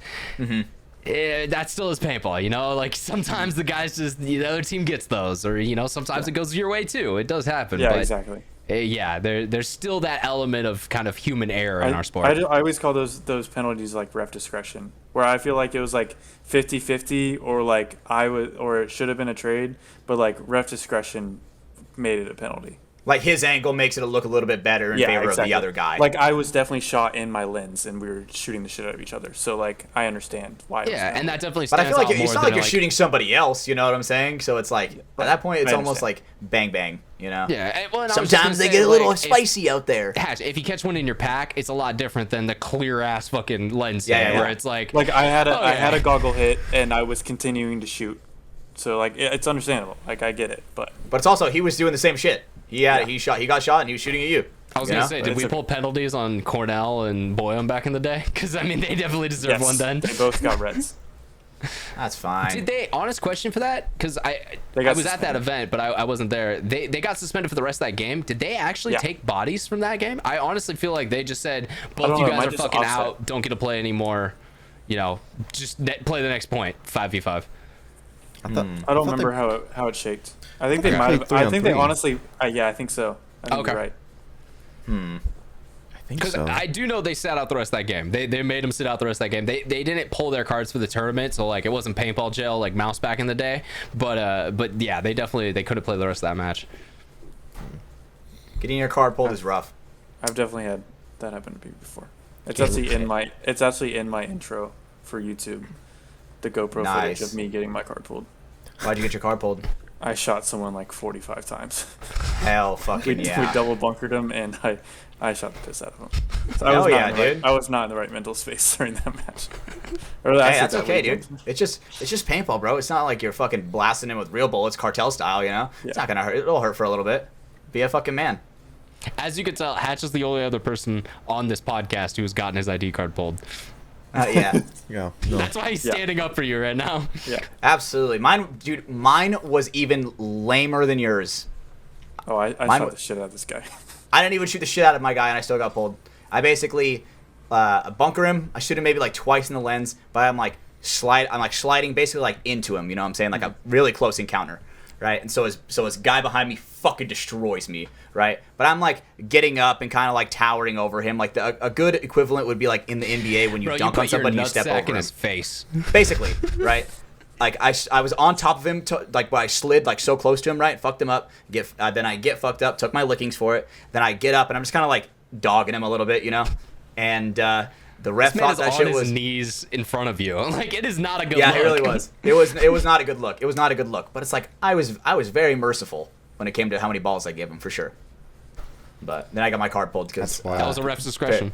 it was malicious intent. Yeah. See, I remember like- I remember watching a guy come try to bunker you, get shot, fall on the ground, and you laid 15, 20 balls into him and didn't get a single word spoken to you. That's fine. Dude, No, the- that's perfectly fine. I just The crazy thing is, like, the semi-pro field, like, they throw minors for overshooting, but there is no penalty in the rule book about an overshooting. It's literally malicious intent or nothing. That's what I'm saying, bro. So why And are do they- you know what? Do why are they they know what getting minors? malicious intent is? Do they know Honestly, what malicious intent is? I'm It's literally where you're putting your barrel in their head. That is Yeah, malicious it's intent Chris when you're trying to Lasoya hurt scalping them. the dude from back in the day. But I was gonna say, I think we can honestly thank Dynasty for getting rid of the overshooting rule, because there was a Yeah, game got that shot they once in the played pack. back in the day where it was like there was a very controversial call about like that was overshooting and the ref pulled it, and then I think it was like after that all of Dynasty was like, that's a bullshit rule, get rid of that from the rule book, and I think Well, they did. I think I was remember like- that. I think it Ryan's was- like, I'm not a fucking bitch, you know. I'm a paintball player. Yeah. I think I remember that one. But I remember they got like an overshooting penalty, and like someone actually shot him once in the pack as they were bunkering him. I want to say that was in the 15 video. It was in 50. Okay, I like remember it being from a I gotta watch documentary. I that just back. didn't remember which one. I gotta watch that back for sure. That sounds Was that Yeah, during but- the money and the power intro? Because that one was dope. No, it was before that. It's like, yeah, it's like in the semifinals, but it's as Cyrus was saying, it was just one shot in the pack and just one shot. That was it. Yeah, That's it was chickadee. actually one. I think Yeah. even one shot to the back of the head, point blank, is not even bad. It's not even malicious intent. And Dude, that's why I think overshooting, and I'm using air quotes, overshooting is kind of bullshit because it's so subjective. Like it's the type It's of thing that literally when like- you give refs that much power, you're just asking for them to kind of change the like game. they are exactly right. They are changing the game. Like not the players, not the plays are what's making the game. It's sometimes the refs that like make a call a penalty on some bullshit. Then at that point, the entire point is just a scramble like of just who can recover faster. Does the semi-pro field still do overshooting penalties? Yeah, minors? absolutely. Oh, yes. we got Dude, fucked. it's so Absolutely. We got ridiculous. fucked. We got Dude, I fucked in fucking AC. hate that. Yeah, we did. It's Dude, pretty bad. 2 seconds It's- away from a win, and you got a malicious over shooting penalty against Was the it Sea a Dogs. red? Oh yeah. Yeah. Swing Okay. point tied, went straight to overtime. That's what's That's crazy. dude. In semi-pro, that is 2 so stupid. seconds. Because I 2 guarantee you, seconds. the Sea Dogs would probably be like, "Ah, you beat me. Yeah, you put the pain to me." Like I guarantee you, no one on that team like cared because they're just like, "Yeah, this is paintball." I remember. Like, I remember He was in standing there Texas- with his arms up, like out of bat or still in play, and I don't. Yeah. I don't know. Motherfucker is standing in the snake, just standing there still. Yeah, And it's I would shoot the shit out of him too, to be honest. It's like, what the fuck, dude? What do you want me to I do? don't know if that's a live player. Exactly, right? Dude, I remember try- at his arms are Texas last year, we almost scored like an 11 seconds point to like send it to overtime, but we sent 2 guys without guns up the center just to get shot to shit so that me and Jet could run and gun the outside and Draw kill them guns all. in to then Hell yeah. then the outside. That's smart. That's, That's- actually a good 8-second point tactic. Next Yeah, level plays, it dude. was, like I think I was like half a step off, and like I had to wipe a hit off my leg with my loader. As I Hey was man, getting bro. boxed. Dude, sometimes you just gotta get rid of them, bro, with Hey, the forward momentum. But the If you're dude not cheating, cheated you're me not to trying, shoot me. Cyrus. The fucking motherfucker cheated to shoot me, so I'm like, fuck you, I'm wiping this. Exactly, dude. People need to know. The enemy will not hesitate to cheat you, bro.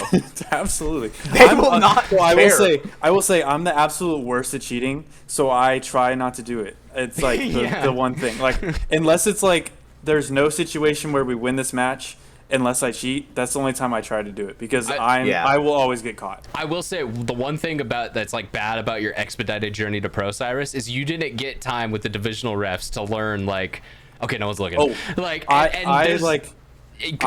the biggest ref guy. Like I'll be like, hey, do you need waters? Like I'm always yes sir, no sir. Me Can you too, please bro. check my pack? Dude, I was always the glazer of the refs on any team I was ever on. Because I'm like, if these guys hate me, they're only gonna watch me. They're not gonna just watch their zone. Yeah. Exactly, right? They'll watch their zone, but they're watching me in the background wherever I am. Exactly. The point I was bringing up there is, let's be real, divisional refs, they don't catch as much shit. But when you go to the pro side, Ahau is up on a tower scoping everyone out. Like it is a different level of scrutiny. So yes, if you're not hitting the mouse in stride wipe, a lot more guys are going to pick up on that. Whereas, but I'm not very good at it. I'm like, it hit me right here. Did it bounce? Please tell me if it bounced. Did it not bounce? In AC, I actually got a penalty because I asked if it bounced. Chavi was moving to a bunker, and a ref did this to him, calling him clean on the move. Oh, so you thought it was you? I thought it was me, and then I even asked again, and he did it twice. So I'm like, sick, I'm clean. And then I keep playing, and then I get a minor. You know, that same shit actually happened to me, dude. I get hit, I ask for the check, ref right in front of me goes, oh, you're good, bro. And then I make my move, then the ref that's on the other side, the complete opposite side, the other team's ref, Dorito ref, is like running over to me and is like, oh, there you go, and then throws a minor on me, and I'm like, bruh. That sucks. Yeah, those miscommunications do definitely suck. But to your credit, especially when I can't see it, I'm like, yo.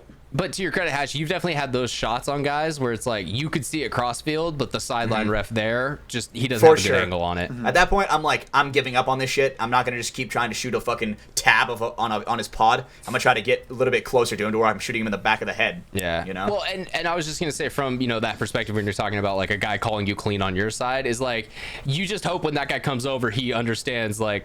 Okay, that guy fucked you. Just get out. Just get out, bro. Stop playing. And you're hoping he's not gonna be like, all right, I'm taking one of your buddies too. Yep. Big tip. If one ref calls you clean and one ref calls you out, what are we, Brando? What are we? Get the fuck out. There we go. Thank you, Brando. Even if every ref says you're clean, if one ref calls you out, dude, get the fuck out, bro. You're done. That it? I mean, it's something I've noticed more. One ref calls it rub, wipe that shit. Yep. Be like, oh, it's rub. Thank you.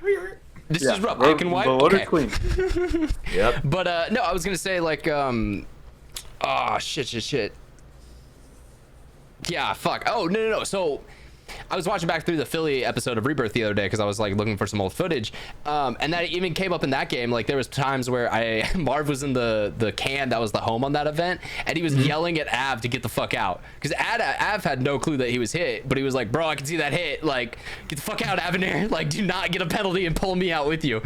I shoot my teammates. Yeah. Yeah, Oh, yeah. And that's something we've talked about on the show, first episode of the show, shooting your teammate on Absolutely, purpose. Once in the back. Or once in the pack, if they don't move, I'm shooting them directly in their back. I don't care. Yeah, just start You're to not rip pulling them. me. I'm nice. I do maybe right in the thigh, where it's enough to really ring you, but it's not gonna hurt too bad. I don't give that much thought into it. I've ripped my teammates before. Sorry, Cedar. Yeah, I think I've shot them definitely- twice. Yeah, just Hell ripped yeah. them. A quick ramp. I'm like, get the fuck out of me. Dude, I've been pulled on so many penalties that I'm so tired of it. It's like the worst when you're on your job, you're shooting the cross, you see your teammate get hit in the loader, right? In your peripherals, you're like, oh fuck. You see the ref on your where you're looking run all the way around. It's like, oh my god, yo, get out! You have to shoot him or you're gonna get a penalty. Yeah, dude, I've shot someone before. Like the ref's starting to run at them. I shoot them. I feel their spot, and then they throw the minor on it. I'm like, what the fuck? I caused him pain, and I got pulled. You're just yeah, weak sauce, Bullshit. straight up. Yeah. No, I mean it's a hard sport to ref. We've talked about it before, absolutely. but Hey, at bro, the same dude, time, you blink and you miss something. yeah, Yeah. absolutely. so And those are the ones that, as a player, you want them to catch because you're like, Yeah. I saw it break off of his loader. Yep. I mean, I remember. I think it was Verbal. He was filming one of the Hormesis events, and dude gets shot on the loader. And dude, even on film in super slow mo, it's still you can't see that shit. Yeah. But obviously, you slow it down, you can see it break and leaving a single pubic hair amount of paint to where a ref ain't gonna recognize that. But Also, the ref, for that event for them to be making that much money, those refs were definitely the refs for the field. yeah, the local field refs. Yes, because I was there. I was helping. But Nice. like they were not good refs. There's too much money on the line for them not to be good refs. Yeah, it was literally 10K. Like that's a lot of money. It's 10K, and can we be real? There's 2 players on a fucking field. Like, you can't keep your eyes on one of those 2 people at all time. It's like you gotta have it's like if you But have they were really bad refs. if you have like 2 refs on the ground and then like 2 on each side, like a tennis ref. You know what I'm saying? Dude, they'll see everything almost. Or literally just 2 towers like they do on tennis. Yeah, 2 towers and then maybe a man on the ground, like man-to-man coverage, you know? I think that's like the perfectness, you know? Yeah, we need a laydown ref. I actually think we need a laydown at the 50 for the Hormesis duels. I think that would be the best way.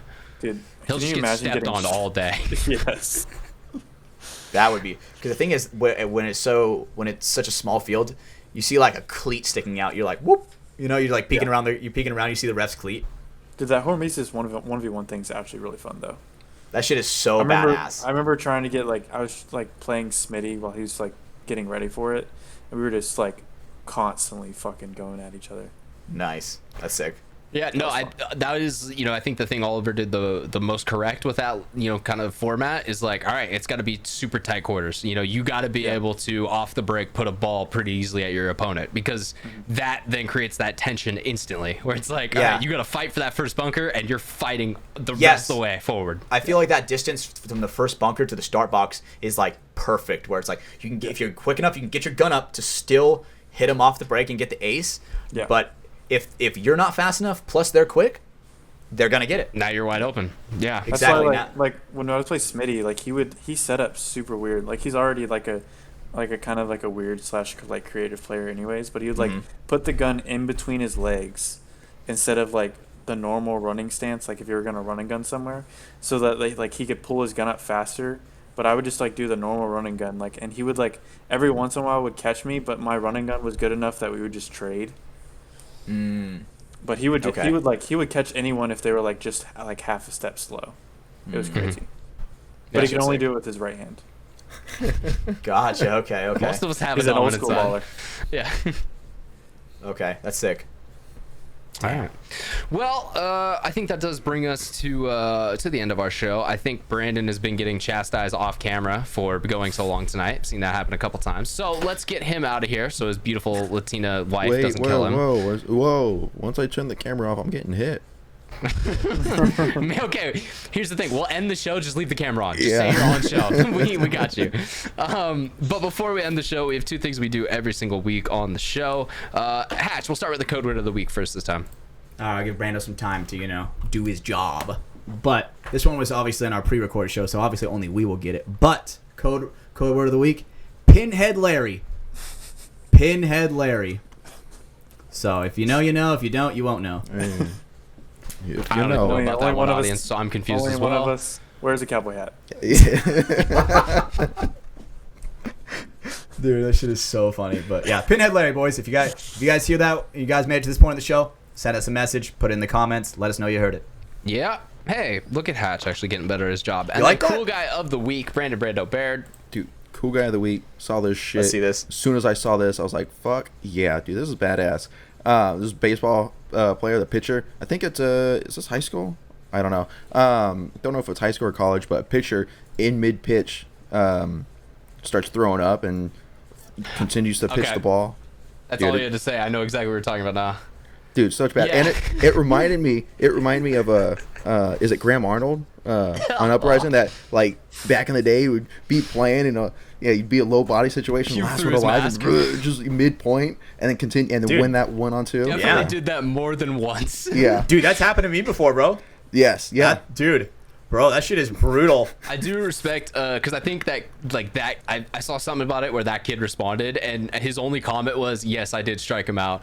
And I was like, I respect, bro. It's like, damn, dude, the aura from that comment, It's dude. Holy literally shit. as he's delivering his pitch, it is just Holy everything shit. is coming out. And it's funny, you can tell man's been drinking a lot of water, because that's Dude, all he it is projectile. That's just got some pressure to But there's it. no projectiles. It's just a geyser of water. Yeah. It's like it's water and like 1% like lemon lime Gatorade. Yeah. A little bit of like stomach acid A little foam bit too. of That's transfer. about it. little green tint to it, but at least it's hydrated. Well, cool. So yeah. Oh, and liquid IV in there. There's liquid IV in there Yeah, for sure. yeah, I can yeah. tell. Probably. But Throwing up baseball pitcher. That's our cool guy of the week. Wish we had a name for him. Do you have a name? Is that No, I information don't available? have his actual name. I thought you said he commented. Did you tell me that guy doesn't have his name on his profile? It wasn't, maybe, dude. He wasn't the one that I posted saw this it. a couple Cade- days ago. This Yeah, was- Cade, okay. Cade Johnson? Cade Johnson? Johnny Sins. Well, no, it's at Cade Johnny's son, and then. Oh the no, he's actual named name after is my Cade favorite Johnson. porn star. Is he Cade Johnson's Johnny son? Sins. Cade Johnny Sins. Hell yeah. Dude, shout out that man. He's had a great career, bro. I mean, he's a decorated police officer. He's one of the best pizza shop workers I've ever seen. You know, he's a great man doing security isn't that detail. who you're going down to film in Texas? Yeah, I'm actually going to work for Johnny Sins. No Yeah, way. 100%. Yeah. Hell yeah. I'm jealous. Creating a partnership. I'm jealous. Hey, let's be real. That would make me a fuck ton more money than this shit. You know, Absolutely. Just being honest.